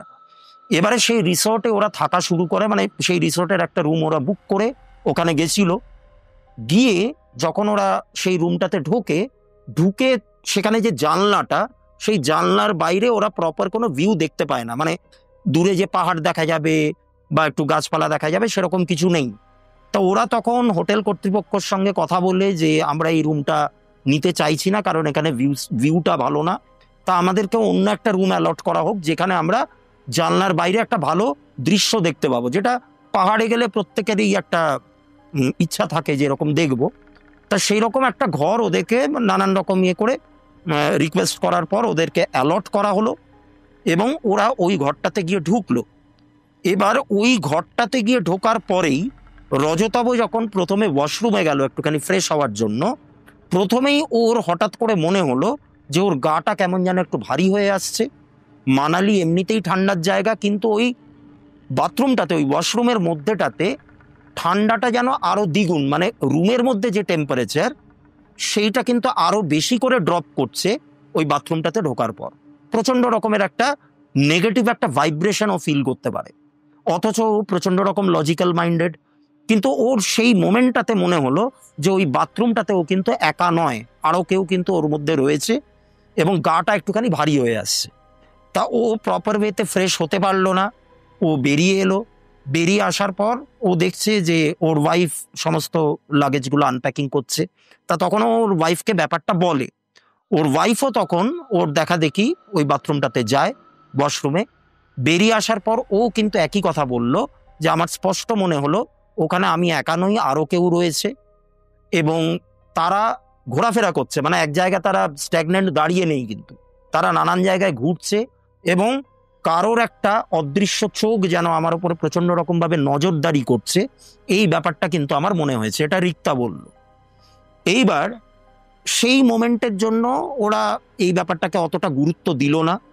সেদিন সন্ধ্যাবেলাটা ওরা আশেপাশে ঘুরে নানান রকম শপিং করলো, দোকানপাট কেনাকাটা করলো, করে রাতের বেলায় যখন হোটেলে ফিরে এসছে তখন আমার ওই বন্ধু রজতাভ, তার একটু মদ্যপান করার অভ্যাস আছে, সে একটু ওই সমস্ত কিনে জানলার ধারে বসে হালকা একটুখানি মদ্যপান করছে। রিক্তা কিন্তু তখন বিছানায় শোয়া। হঠাৎ করে ও দেখছে রিক্তা এপাশ থেকে ওপাশ হয়ে যেন রজতাভকেই বলছে যে তুমি একটু চাদরটা এইদিকে একটু সরিয়ে দাও না, তুমি চাদরটা টেনে নিচ্ছ কেন?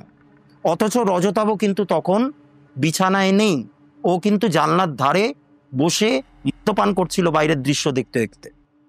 তা এইটা যখন হলো তখন মানে রিক্তা তো তখন ঘুমাচ্ছে, ঘুমের ঘোরে এই কথাটা বলছে। রজতাভর তখন কিন্তু একটুখানি ভয় লেগে গেল।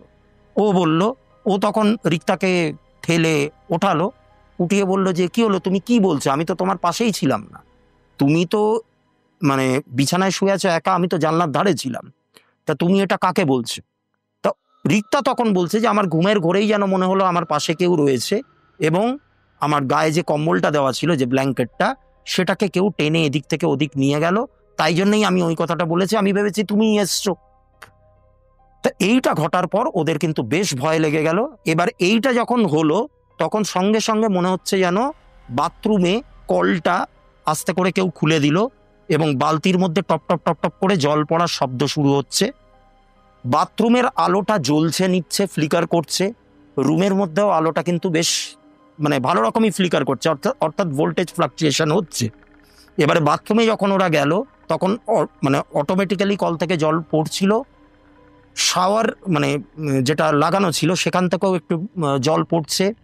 আচ্ছা, একটা আয়নার যে বাক্সগুলো হয় বেসিনের ওপর লাগানো থাকে, সেটার মধ্যে একটা খটখট খটখট আওয়াজ, মানে ভেতর থেকে কেউ একটা নাড়াচ্ছে বা ভেতরের যে জিনিসপত্রগুলো থাকে, পেস্ট ব্রাশ, এগুলো যেন একটুখানি মুভ করছে, এরকম একটা ফিলিং কিন্তু ওদের হলো। এবার ওটা হওয়াতে ওরা বেশ ভয় পেয়ে গেল। ওরা তখন বেরিয়ে এসছে। বেরিয়ে আসার পর সেই রাত্রিটা কোনো মতে কাটানোর পর ওরা তখন পরের দিন সকালবেলায়, এবং ওরা যেটা বলছিল যে মানে রুম সার্ভিস বলো বা যাই বলুন না কারণ আপনারা, ওগুলো নাকি খুব একটা ভালো ছিল না, ঠিক আছে, মানে রিসোর্টটার একটু বদনামি করলো ওরা। তা ওরা তারপরে হোটেল কর্তৃপক্ষকে বলল যে আমাদেরকে অন্য একটা ঘর দেওয়া হোক। তা তখন ওরা মাফ চেয়ে বললো যে দেখুন, অলরেডি তো বিভিন্ন ঘর বুকড হয়ে গেছে, আর একটাই ঘর খালি আছে, ওই ঘরটা প্রচন্ড নোংরা, আপনারা থাকতে পারবেন না। তা আপনাদের তো আর একটা রাত্রির স্টে, তা আপনারা এই ঘরটাতেই থাকুন। তা তখন ওই রিক্তা বলে যে মেয়েটি, ও জিজ্ঞাসা করছে যে আচ্ছা দেখুন, আপনার একটা সত্যি কথা বলুন, আমরা যে এই রুমটাতে রয়েছি, এই রুমটাতে কোনো পাস্ট হিস্ট্রি আছে কিনা বা কিছু ঘটেছিল কিনা কখনো, এই ব্যাপারটা আমাকে কিন্তু আমাদেরকে বলুন, কারণ এমন কিছু ঘটনা এখানে ঘটেছে যেগুলোকে আমরা কিন্তু খুব একটা স্বাভাবিক ঘটনা বলে মানতে পারছি না। বলে ও এক্সপ্লেন করলো যে কি কি ঘটেছে, মানে কল থেকে জল পড়ার শব্দ, ফ্ল্যাশ আপনা আপনি হয়ে যাওয়া, ওই বাক্সর মধ্যে থেকে খটখট খটখট আওয়াজ, তারপরে টেম্পারেচার ফ্লাকচুয়েট করা, যে বাথরুমটা এত কেন ঠান্ডা। আমরা মানছি আমরা ঠান্ডার সময় এসছি, ঠান্ডার জায়গাতেই এসছি, সেখানে সব দিক ঠান্ডাই থাকবে, কিন্তু এই জায়গাটা অ্যাবনর্মালি কিন্তু টেম্পারেচারটা ড্রপ করছে, যেটা কিন্তু বাকি রুমগুলোতে হচ্ছে না, বা আমরা যখন করিডোরটাতে হাঁটছি তখন কিন্তু হচ্ছে না। তো যাই হোক, তা এরকমভাবে এবার হোটেল কর্তৃপক্ষ যেটা করে, মানে সেটা মানে কিছু একটা ঘটে থাকলে ওরা কখনোই কিন্তু সেটা খুলে বলবে না যে কি হয়েছিল, কারণ এটা তাদের বিজনেসটাকে হ্যাম্পার করতে পারে। তা তারাও বললো না, এখানেও কোনো ব্যতিক্রম কিছু ঘটলো না। এবার পরের দিন রাতে, মানে লাস্ট নাইট যেটা, যখন ওরা মানালিতে ছিল, তখন আরও কিছু ভয়ঙ্কর ইনসিডেন্ট হয়, যেটা কিন্তু মানে ওদেরকে একদম ভেতর থেকে নাড়িয়ে দেয়। যেমন রাত্রির বেলায় ওরা যখন ডিনার করে শুতে যাবে, তখন হঠাৎ করে বাথরুমের দরজাটা, মানে বাথরুমের দরজাটা ছিল স্পেশালি ডিস্টার্ব, বাথরুমের দরজাটা বারবার করে খুলছে বন্ধ হচ্ছে, খুলছে বন্ধ হচ্ছে, ঠিক আছে, মানে দাঁড়াম দাঁড়াম করে, যে মানে দরজা একবার খুলে যাচ্ছে বন্ধ হচ্ছে, ঝড় হলে পরে যেরকম হয় ওই রকম একটা ব্যাপার ঘটছে।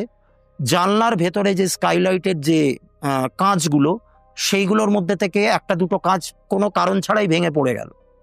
আচ্ছা, ওরা বাথরুমের দরজা ভালো করে মানে হুড়কো দিয়ে মোটামুটি লক করে দিয়ে যখন শুতে এলো, রিক্তার একটু তন্দ্রাভাব চলে এসেছিল।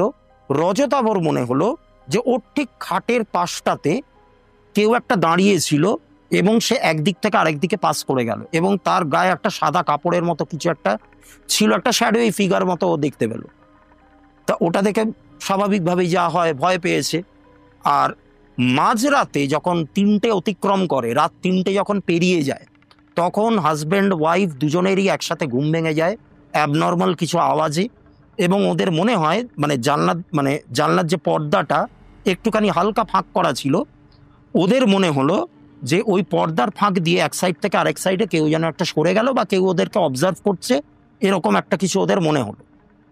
এইবার সেই দিন ভোরে রজতাভর এলো জ্বর, এবং সেটা এমনই জ্বর এলো মানে ও বিছানা ছেড়ে প্রায় উঠতে পারছে না, এরকম একটা ব্যাপার, প্রচণ্ড শরীর খারাপ, এবং ওর দুটো হাঁটুতে অসহ্য রকমের একটা যন্ত্রণা শুরু হয়েছে, মানে পা ফেলতে পারছে না, এরকম একটা ব্যাপার।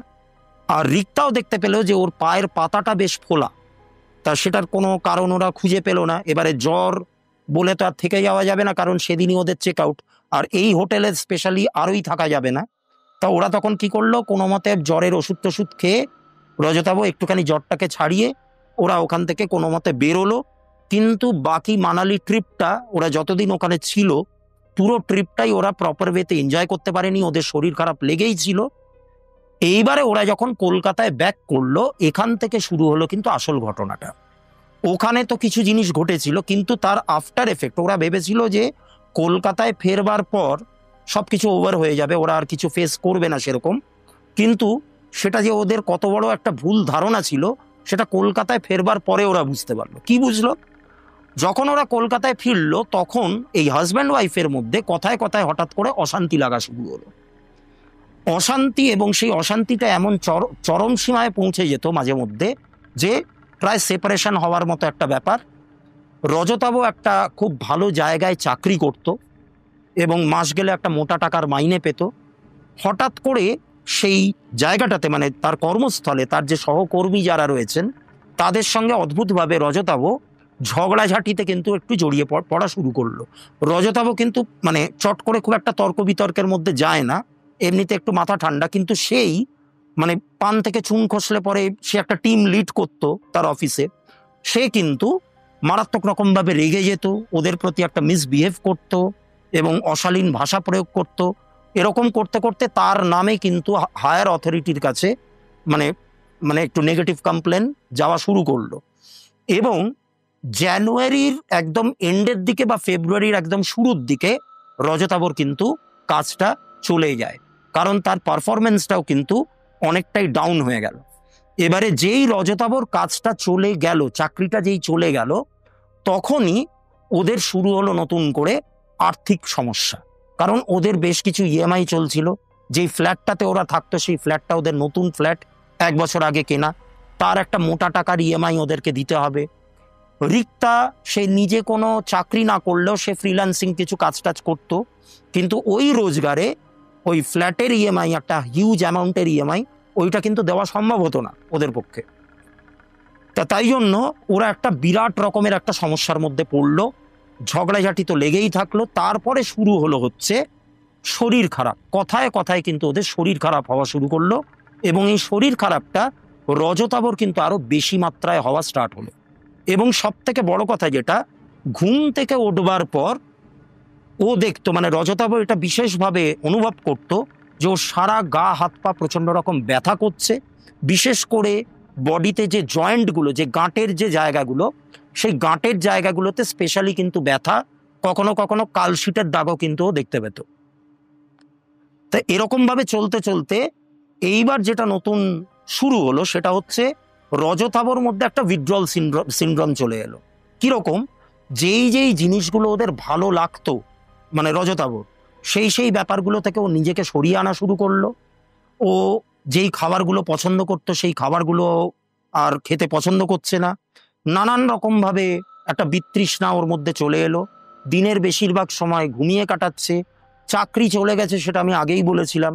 তা চাকরি চলে গেলে সাধারণত মানুষরা কি করে, নতুন একটা চাকরির খোঁজ করে, জবের জন্য অ্যাপ্লাই করে, কিন্তু সেই ব্যাপারটা রজতাভ করলো না। ওর বিভিন্ন জায়গায় ওয়েবসাইটে রেজিস্টার করা ছিল, সেই জায়গা থেকে অফার আসতো, কিন্তু ও কোনোটারই কোনো রিপ্লাই দিত না, কোনো রকম কিছুই করতো না। তো এরকম করতে করতে যখন চরম সীমায় পৌঁছে যায়, এইবার আরো একটা ব্যাপার হলো, সেটা হচ্ছে রিক্তা যখনই বাড়িতে থাকতো বা বাইরে যখন বেরোতো কোনো একটা কাজে, রিক্তার কারণে অকারণে কিন্তু নানান রকম ভাবে দুর্ঘটনা ঘটা শুরু হলো। কখনো একটা স্কুটি চালাতো, স্কুটি থেকে কখনো পড়ে যাওয়া, পড়ে গিয়ে একটুখানি পায়ে চোট পাওয়া, বা সবজি কাটছে, সেই সবজি কাটার টাইমে ছুরি দিয়ে আঙুল একটুখানি কেটে গেল, রক্তপাত হলো, এরকম নানান রকম প্রবলেম কিন্তু ওর হওয়া শুরু হলো। এবং এমন কতগুলো অ্যাক্সিডেন্ট ওর সাথে ঘটলো, মানে যেগুলো হলে কিন্তু ওর একদম প্রাণহানি হয়ে যাওয়ার মতো, মানে একটু এদিক থেকে ওদিক হলে ও কিন্তু মারাও যেতে পারত। এরকম নানান রকমের ঘটনা কিন্তু ওর সাথে ঘটা শুরু করলো। এইবার এইগুলো ঘটতে ঘটতে যখন প্রায় এপ্রিল কি মে মাস, তখনও আমার কাছে আসে, আমার সঙ্গে যোগাযোগ করে। তা এই পুরো ব্যাপারগুলো শুনে আমি যেটা বললাম যে দেখো, এটা তো এইভাবে তো সলভ হবে না, আমাকে তোমার বাড়িতে যেতে হবে, এবং সব থেকে বড় কথা, আমার কাছে যেই সমস্যা নিয়ে আসুক না কেন, আমি আগে তার জন্মছকটাকে একটু বিচার করি।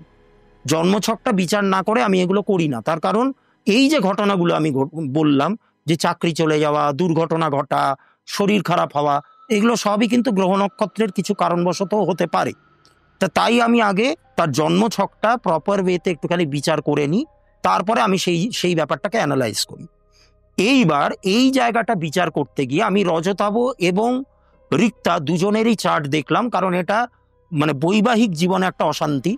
তাই জন্য সেই জায়গাটাকে দেখতে গেলে, যেহেতু এটা 2 ওয়ে ট্রাফিক, এক হাতে তো তালি বাজবে না, তাই আমি দুজনের চার্টটাই আমি এখানে দেখলাম। সেটা দেখতে গিয়ে আমি দেখতে পাই যে রজতাভর চার্টে একটা বিশেষ কানেকশন রয়েছে, যেটাকে আমরা জ্যোতিষশাস্ত্রের ভাষায় বলে থাকি বংশদোষ। এবং এই বংশদোষ ব্যাপারটা কিন্তু প্রচন্ড রকম একটা নেগেটিভ ব্যাপার, যেটা আমি একটু বাদে এক্সপ্লেন করছি যে বংশদোষ কেন হয়। সেটা হলো, ওর চার্টে মঙ্গল কেতুর নক্ষত্রে অবস্থান করছে। এই কানেকশনটা, মঙ্গল যদি কেতুর নক্ষত্রে থাকে বা কেতু যদি মঙ্গলের নক্ষত্রে থাকে, দুভাবেই হয়, তাহলে কিন্তু সেই ব্যক্তি বংশদোষ পায়। এবং বংশদোষ পেলে পরে এরকম নানান রকম নেগেটিভ ইনসিডেন্ট তার জীবনে কিন্তু ঘটতে থাকে। বাড়িতে নানান রকম রহস্যজনক ঘটনা, ভৌতিক উপদ্রব, ব্ল্যাক ম্যাজিকের প্রভাব, এরকম নানান রকম ব্যাপার কিন্তু একজন ব্যক্তির জীবনে ঘটে, এই মানে মঙ্গল কেতুর কানেকশনটা থাকলে পরে। তা এবার আমি বললাম যে ঠিক আছে, আমি একটা কাজ করছি, আমি তোমাদের বাড়িতে যাব, তোমাদের বাড়িতে না গেলে আমি ব্যাপারটাকে বুঝতে পারবো না। এবারে দেখুন, আমি একটু আগে আপনাদের বলেছিলাম ঘটনার শুরুতে, যে আমাদের স্যাটারডে করে যে গ্যাদারিংটা হয় বা সানডে করে যে গ্যাদারিংটা হয়, সেখানে আমরা কারোর না কারোর একটা বাড়িতে রোটেশনালি আমরা করি, কখনো আমার বাড়ি কখনো অন্যদের বাড়ি। তা এই রিক্তা আর রজতাভ যে বাড়িটা কেনে, যে ফ্ল্যাটটা কেনে আর কি, সেই ফ্ল্যাটে আমরা বেশ কয়েকবার গেছি। কিন্তু এই যে পাস্ট যে সমস্ত ঘটনাগুলো ওদের সঙ্গে ঘটতে থাকে, তখন তো ওদের নর্মাল লাইফটা ডিস্টার্ব হয়ে যায় এবং সমস্ত গ্যাদারিং থেকে ওরা নিজেকে সরিয়ে আনে। তাই বেশ কয়েক মাস আমরা ওদের বাড়িতে যাইনি। এইবার আমি যখন ওদের বাড়িটাতে যাচ্ছি, একটা তো ফ্ল্যাট, তো ফ্ল্যাটে সেখানে অন্যান্য অনেক পরিবার রয়েছে।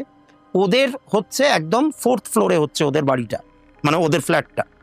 এবার যখন 1st, 2nd, 3rd ক্রস করে যখন 4th-এ আমরা উঠছি, তখন ওঠার টাইমে আমি দেখছি যে শুধুমাত্র 4th ফ্লোরে উঠবার জায়গায় যে আলোটা দেওয়া আছে, সেই আলোটা জ্বলছে না। সেই আলোটা জ্বলছে না এবং আমার সামহাও মনে হচ্ছে যখন ওদের বাড়িতে যাচ্ছি, মানে সিঁড়ি দিয়ে যখন উঠছি, দরজাটা বন্ধ রয়েছে, আমি গিয়ে বেল বাজাবো, ওরা দরজাটা খুলবে। আমার লিটারালি মনে হচ্ছে খুব নেগেটিভ জায়গা এবং এটা যেন একটা ঘোস্ট হাউস, একটা প্রেতপুরীর মতো হয়ে রয়েছে পুরো অ্যাম্বিয়েন্সটা, এরকম একটা জায়গাতে যাচ্ছি। এবার আমি যখন বেল বাজালাম, ওরা যখন দরজাটা খুললো, আমার সাথে আরেকজনও ছিলেন। তা আমরা যখন ভেতরে ঢুকলাম, ওই ফ্ল্যাটে তো আগে 3 থেকে 4 বার গেছি এবং রিক্তা আর রজতাভ এরা কিন্তু খুব শৌখিন প্রকৃতির মানুষ। এরা প্রচণ্ড সাজিয়ে গুছিয়ে রাখতে পছন্দ করে, শৌখিনতা ব্যাপারটা কিন্তু এদের মধ্যে রয়েছে। কিন্তু সেই দিন আমি ফ্ল্যাটটাতে গিয়ে দেখছি পুরো জায়গাটা খুব নেগেটিভ হয়ে রয়েছে এবং অগোছালো, টেবিল ফেবিল পরিষ্কার না, দেওয়ালগুলো খুব ময়লা হয়ে গেছে, একটু কালচে কালচে একটা ছোপ পড়েছে দেওয়ালের মধ্যে, বিছানায় যে চাদরগুলো পাতা আছে সেইগুলোও নোংরা, টেবিলগুলোতে এঁটো জমানো রয়েছে। তা এটা দেখে আমি বেশ অবাক হলাম এবং রিক্তাই আমাদের সঙ্গে মেনলি কনভারসেশনটা করলো। রজতাভ কিন্তু নিজের ঘরের মধ্যে দরজা টরজা বন্ধ করে বসে রয়েছে, ও বাইরে বেরোয়নি। তা রিক্তা তো পুরো ব্যাপারগুলো বললো। তা আমি বললাম যে আমি যতদূর জানতাম তোমরা খুব পয় পরিষ্কার, তোমরা এত গুছিয়ে রাখো সব কিছু, তোমাদের টেবিলে এরকম ময়লা, এই সেই ব্যাপার, কি হয়েছে? তা বলছে যে দেখো, এটা আমাকে বলে লাভ নেই, এটা তুমি তোমার বন্ধু রজতাভকে বলো। ও আজকাল যেটা করছে, যেটা লেটেস্ট সিমটম আমি ওর মধ্যে দেখতে পাচ্ছি, সেটা হচ্ছে আমি যখনই টেবিলটা পরিষ্কার করতে যাই খাওয়া দাওয়ার পরে, ও টেবিল পরিষ্কার করতে দেয় না, ও এঁটোগুলোকে জমিয়ে রাখতে বলে। এবং আমি যদি তাও ডেলিভারেটলি ওই জায়গাটা পরিষ্কার করতে যাই বা জোর করে করতে যাই, ও সেই জায়গাটাতে বাধা দেয় এবং আমার সাথে বিচ্ছিরি রকমের ঝামেলা করে। তাই এই অশান্তিটাকে এড়ানোর জন্য আমি বীতশ্রদ্ধ হয়ে গেছি, আমি ফেড আপ হয়ে গেছি, আমি আর পারছি না। এই জিনিসটাকে এড়ানোর জন্য আমি আর ওর টেবিলটা পরিষ্কার করি না। এবার তোমার বন্ধুকে তুমি তোমার নিজের চোখে গিয়েই দেখো যে ওর কি অবস্থা। এইবার রজতাভর যে ঘরটা, সেটা আমরা নক করেছি, দরজাটা নক করার সাথে সাথে ভেতর থেকে ওরই গলা, কিন্তু সেটা অনেক গম্ভীর গলা, একটা অশালীন ভাষা প্রয়োগ করে, একটা অশ্লীল ভাষা প্রয়োগ করে আমার উদ্দেশ্যেই সে বলল যে এক্ষুনি এখান থেকে চলে যা, নাহলে কিন্তু জানে মেরে দেবো, একদম এই ল্যাঙ্গুয়েজ। আমি বললাম যে আমি যাওয়ার জন্য আসিনি, আমাকে ঢুকতেই হবে, তুই দরজাটা খুলবি নাকি আমরা ভেঙে ঢুকবো, তারও ব্যবস্থা আছে। তা নানান রকম ভাবে বলার পর লাস্টে যখন ও দরজাটা খুলেছে, ঘরের মধ্যে একদম কি বলবো, মানে নিশ্ছিদ্র অন্ধকার যাকে বলে, তাই একটা 0 পাওয়ার পর্যন্ত মানে জ্বলছে না। আর সব থেকে বড় কথা, আরেকটা ব্যাপার এখানে বলি, ওর ঘরটাতে যাওয়ার জন্য একটা সরু মতো প্যাসেজ পড়ে। সেই প্যাসেজটা দিয়ে যখন যাচ্ছি আমি এবং আমার সাথে আরেকজন ভদ্রলোক, আমার যেন for a fraction of second মনে হলো মানে সবকিছু ব্ল্যাঙ্ক হয়ে যাচ্ছে, মানে প্যাসেজটাও খুব নেগেটিভ। প্যাসেজে কিন্তু অনেক নেগেটিভ ভাইবস আমি ফিল করেছি, অনেক নেগেটিভ ভাইব্রেশন আমি ফিল করেছি, মনে হয়েছে ওখানে কেউ রয়েছে একটা। তুমি বলছো যে ব্ল্যাঙ্ক হয়ে যাচ্ছে, ব্ল্যাঙ্ক হয়ে যাওয়ার মানে কি তুমি কিছু ভুলে যাচ্ছিলাম, এক্স্যাক্টলি তাই। মানে কিছুক্ষণের জন্য মানে আমার একটা আইডেন্টিটি ক্রাইসিস হয়ে গেছিল, মানে আমি কোথায় এসছি, কার বাড়িতে এসছি, কি উদ্দেশ্য নিয়ে এসছি, এই ব্যাপারটা আমার মাথা থেকে আউট হয়ে গেছিল। তো যাই হোক, তারপরে আবার আমি নর্মাল ইয়েতে ফিরে আসি, নিয়ে তারপর ওর ঘরটাতে আমরা ঢুকি। ঢোকবার পর দেখছি চারিদিক অন্ধকার করে রেখেছে, ও খুব নোংরাভাবে রয়েছে, ঘরটার মধ্যে একটা আষ্টে গন্ধ। এবার আমরা লাইট জ্বালাই, লাইট জ্বালানোর সাথে সাথে ও প্রচণ্ড চিৎকার করে উঠেছে যে আলো কেন আমরা জ্বালালাম, এই আলো মানে আলো ওর সহ্য হচ্ছে না, আলোতে ওর কষ্ট হচ্ছে, এরকম একটা ব্যাপার ওর মধ্যে কিন্তু দেখা গেল। এইবার ওর সঙ্গে যখন আমরা কথা বলছি, আমি স্পষ্ট দেখতে পেলাম ওর যে খাটটা, ঠিক খাটটার ওই পাশটাতে একটা নারী মূর্তি দাঁড়িয়ে রয়েছে, এবং কি বলবো, মানে খুব হেজি টাইপের, মানে ট্রান্সপারেন্ট একটা বডি, মানে এপার ওপার দেখা যাচ্ছে এরকম। আমি নিজে দেখেছি, মানে ফর ফ্র্যাকশন অফ সেকেন্ড। এবং তার পরনে একটা, কি বলবো, একটা ময়লা মতো একটা চুড়িদারের মতো পরা আছে, চুল পুরো খোলা, গায়ের রং ফর্সা, এরকম টাইপের একজনকে দেখতে পেয়েছি। এবং তার দৃষ্টিটা কিন্তু খুব অদ্ভুত টাইপের ছিল। এবার ওইটা দেখার পর তারপরে তো আমরা ইনভেস্টিগেশনটা করছি। ওই বাড়িটার বিভিন্ন জায়গা নেগেটিভ হয়ে রয়েছে, এবং এই রজতাভর মধ্যে যে ব্যবহারের যে পরিবর্তনটা, সেটার কারণটাও আমরা পরবর্তীকালে বুঝতে পারলাম। সেটা হচ্ছে এই যে হোটেলটাতেও গেছিল, এই হোটেলটা যে পার্টিকুলার রুমটা, পরবর্তীকালে আমি নিজেও যখন গুগল রিভিউতে যাই হোটেলের নামটা দিয়ে সার্চ করতে গিয়ে, ওরা যে হোটেলের রুমটা আমাকে বলেছিল, সেই রুম নাম্বারের যে হোটেল, মানে যেই রুমটা ওদের ছিল, সেই রুমটাতে কিন্তু অনেক বাজে রিভিউ পড়েছে। অনেকেই কিন্তু এই ব্যাপারটা বলেছে যে এই পার্টিকুলার রুমটাতে থাকবেন না। ওরা তো প্রথমে বলছে যে এই রিসোর্টটাতেই থাকবেন না, তা প্রথমে বলছে যে এই রুমটাতে থাকবেন না, তারপর বলছে যে এই রুমটা স্পেশালি কেউ কেউ এই ভাষাটা প্রয়োগ করেছে যে এটা প্রচণ্ড হন্টেড একটা জায়গা, এখানে ভাইবস ভালো না, এখানে ভাইব্রেশনটা খুব খারাপ। হ্যাঁ, এরকমভাবে নানান রকম রিভিউ দিয়ে মানুষকে সতর্ক করা হয়েছে। তো যাই হোক, এইবার আমাদের শুরু হলো যে কিভাবে রজতাভকে আমরা বিপদ থেকে মুক্ত করতে পারি। ওই পার্টিকুলার হোটেলটাতে এমন কোনো একটা এন্টিটি ছিল যে ওই পার্টিকুলার রুমে বা ওই বাথরুমটাতে সুইসাইড করে, এবং সে ছিল একটি মেয়ে, এবং তার যে স্পিরিটটা ওখানে আটকা পড়েছিল সেটা কোনোভাবে রজতাভর পিছু নেয়। মানে রজতাভকে সামহাও ওর ভালো লেগে গেছিল বা কিছু একটা, কোনো একটা ব্যাপার ছিল, যে কোনো রিজন হতে পারে, ও কিন্তু ওর পিছু নেয়। এবং ও এখন রজতাভর যে অরাটা, যে এনার্জিটা, তার সঙ্গে কিন্তু ও মারাত্মকভাবে জুড়ে রয়েছে। এবং এই কারণে ও যেহেতু অ্যাট্রাক্টেড হয়ে গেছে ওর প্রতি, এই কারণে ওর যে ওয়াইফ রিক্তা, তার উপরেও নানান রকমভাবে অ্যাটাকটা আসে। অর্থাৎ তাকে প্রাণে মেরে ফেলবার একটা পরিকল্পনা করা হয়, যাতে রজতাভর জীবন থেকে রিক্তাকে পুরোপুরিভাবে সরিয়ে দেওয়া যায়। সেই চেষ্টাটা কিন্তু ওই প্রেতাত্মা করেছিল। এইবার আমরা যখন এই ব্যাপারটাকে কাটাতে যাই, তখন আমাদের সাথেও কিন্তু নানান রকম নেগেটিভ ইনসিডেন্ট ঘটে। কীরকম ঘটে? একটা দিনক্ষণ স্থির করা হয় যে যেদিন একটা হোমযজ্ঞ করা হবে ওকে বিপদ থেকে মুক্ত করার জন্য। এবার এই ব্যাপারটা বারবার করে পিছাতে থাকে। অর্থাৎ যেই দিন আমরা স্থির করেছিলাম যে এই পার্টিকুলার ডেটে আমরা যজ্ঞটা করব, তারও অন্তত 1 থেকে 1.5 মাস পরে আলটিমেটলি গিয়ে কাজটা করা গেছে। এই 1 মাস 1.5 মাস ধরে কনস্ট্যান্ট কিন্তু নানান রকমের বাধা আমাদেরকে ফেস করতে হয়। বাধা বলতে কীরকম? একটা ডেট ঠিক করা হলো, তার আগে হঠাৎ করে রিক্তা ফোন করে বলল যে আমার মা প্রচণ্ড অসুস্থ, ওনাকে হসপিটালে অ্যাডমিট করতে হয়েছে, আমরা এই কাজটা এখন করাতে পারবো না। তারপরে যখন আবার আরেকটা ডেট ঠিক করা হলো, আরেকটা কোনো একটা মেডিকেল এমার্জেন্সি বা অন্য কোনো রকমের একটা এমার্জেন্সি হয়ে গেল, যার কারণে আমাদেরকে ডেটটা পেছাতে হলো। তারপরে এরও মধ্যে নানান রকমভাবে অ্যাক্সিডেন্ট হয়েছে, এবং সেই অ্যাক্সিডেন্টটা রিক্তার সাথেই বেশি ঘটেছে। তার শরীরের ওপর নানান রকম আঘাত এসছে, বাড়িটাতে অনেক রকম উল্টোপাল্টা ব্যাপার শুরু হয়েছে, যার কারণে ওদেরকে বেশ কিছুদিন বাড়ির বাইরেও কাটাতে হয়।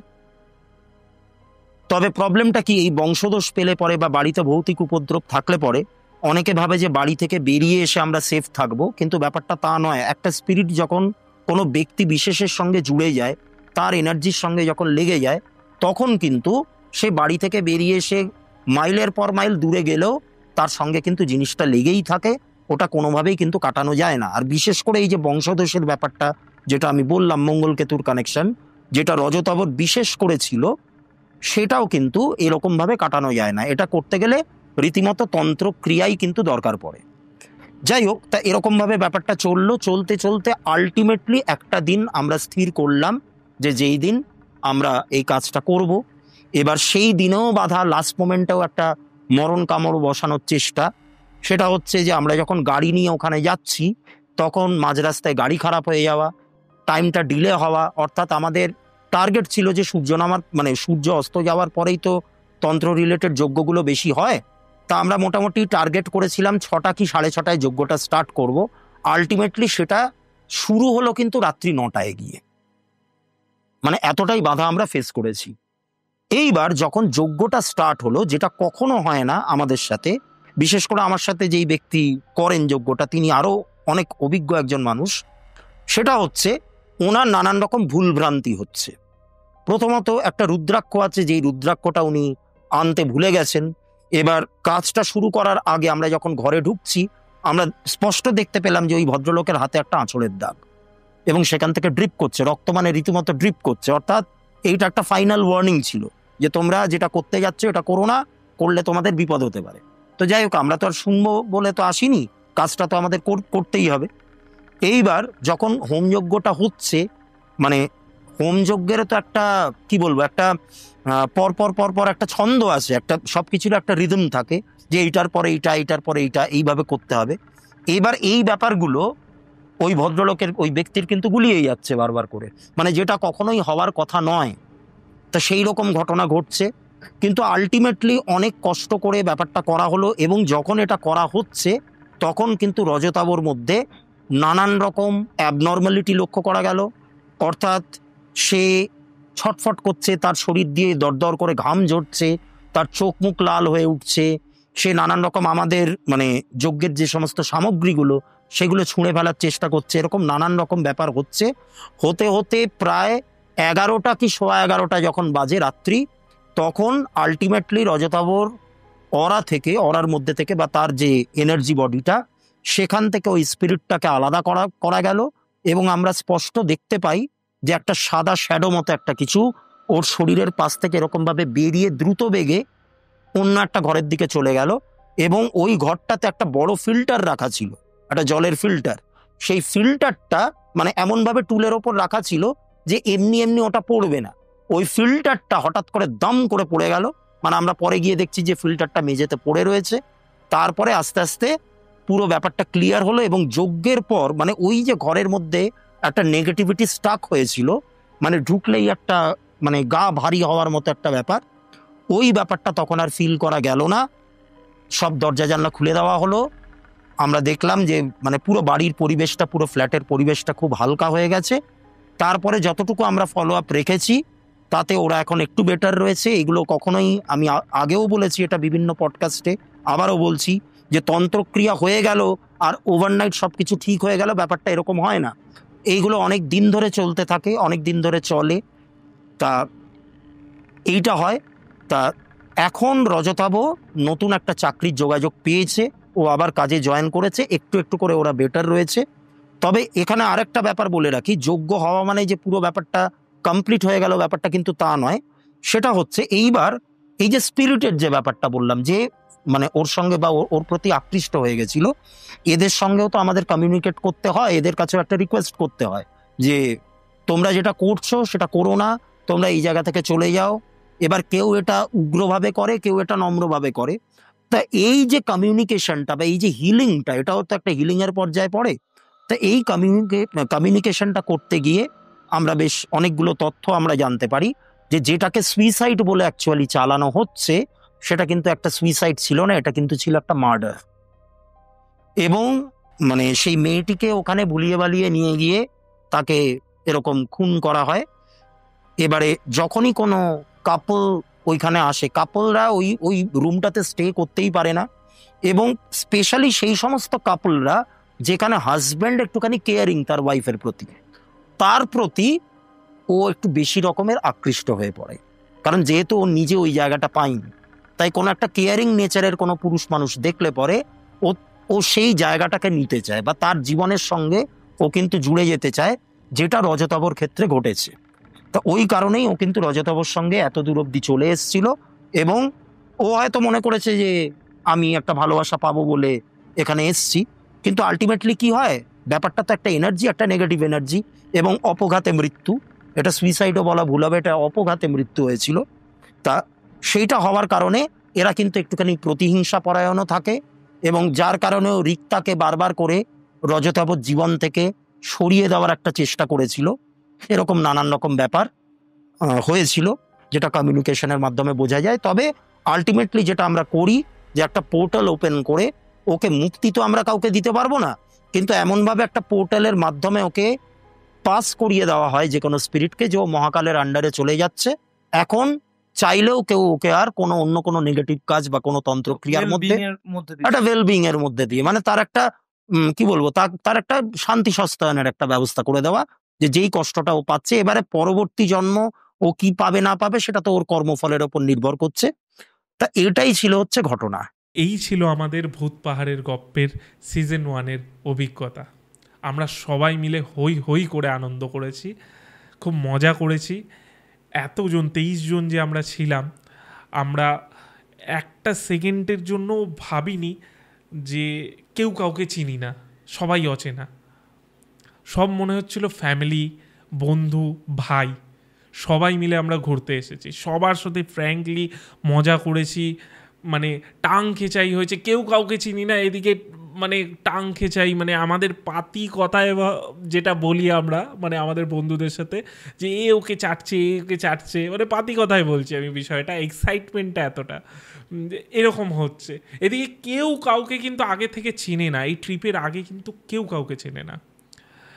যারা ফ্যামিলিরা গেছিল তারাও খুব ফ্র্যাঙ্ক, তারাও খুব, মানে সারা রাত আমরা প্রায় আড্ডা দিয়েছি। প্রায় মানে আমি বলতে পারি দু রাত আমরা ঘুমাইনি। প্রথম দিন তো 4টে অবধি আমরা প্রায় জেগেছিলাম, প্রায় সারা রাতই জাগা ওটাকে বলে।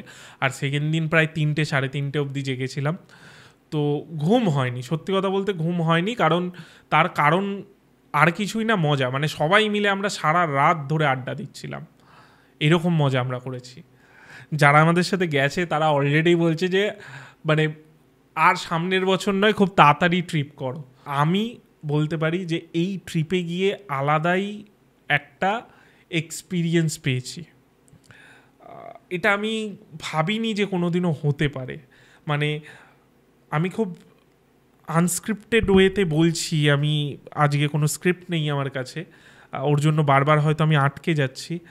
বাট আমি এটুকু বলতে পারি, যারা আমাদের সাথে গেছিল, যেখান থেকে আমি এসছি, যেই জায়গা থেকে আমি বিলং করি, আমি কোনোদিনও ভাবিনি যে আমি একটা বলাতে এতগুলো মানুষ আমাদের সাথে জয়েন করবে পডকাস্ট শুনতে।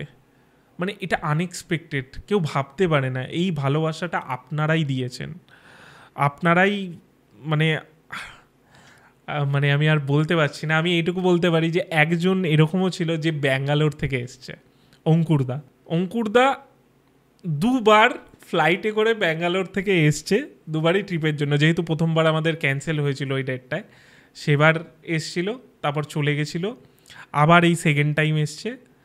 মানে শুধু আমাদের সাথে যাবে তার জন্য একটাই কারণ, যে কজন, মানে দুর্গাপুর থেকে একটা ফ্যামিলি এসছিল, আরও বিভিন্ন জায়গা, বিভিন্ন শহর থেকে এসছিল। একজন মহিলা এসছিল, আমি দিদি বলি তাকে, দিদি এসছিল সিঙ্গেল একা এসছিল আমাদের সাথে, মানে এনজয় করতে। বাট অনেক কিছু ঘটেছে এই ট্রিপটায়, অনেক মজা করেছি আমরা এই ট্রিপটায়। আমি কোনোদিনও ভাবতেই পারি না যে এরকম একটা ট্রিপ হতে পারে, যে আমাদের এক ডাকে মানুষ এরকমভাবে আসতে পারে, এতটা ভালোবাসতে পারে। তার জন্য থ্যাংক ইউ তোমাদের। তোমরা আমাকে এই জায়গাটায় এনেছো, আমার টিমকে এই জায়গায় এনেছো, যে যে আমি বারবার ভাষা হারিয়ে ফেলছি, যে কি বলবো, মানে এতটা ভালোবাসা দেওয়ার জন্য থ্যাংক ইউ, এটুকুই আমি বলতে পারি। এই বলেই আমি আজকের এই ডকুমেন্টারিটা ভূত পাহাড়ের গপ্প এটাকে শেষ করছি। তোমাদের কেমন লাগলো বা আপনাদের কেমন লাগলো জানাতে ভুলবে না। আবারও পরের শুক্রবার দেখা হবে ঠিক রাত 9টায়। Order Akasha presents horror minds by Shantadwip. টাটা, দেখা হচ্ছে সামনের শুক্রবার।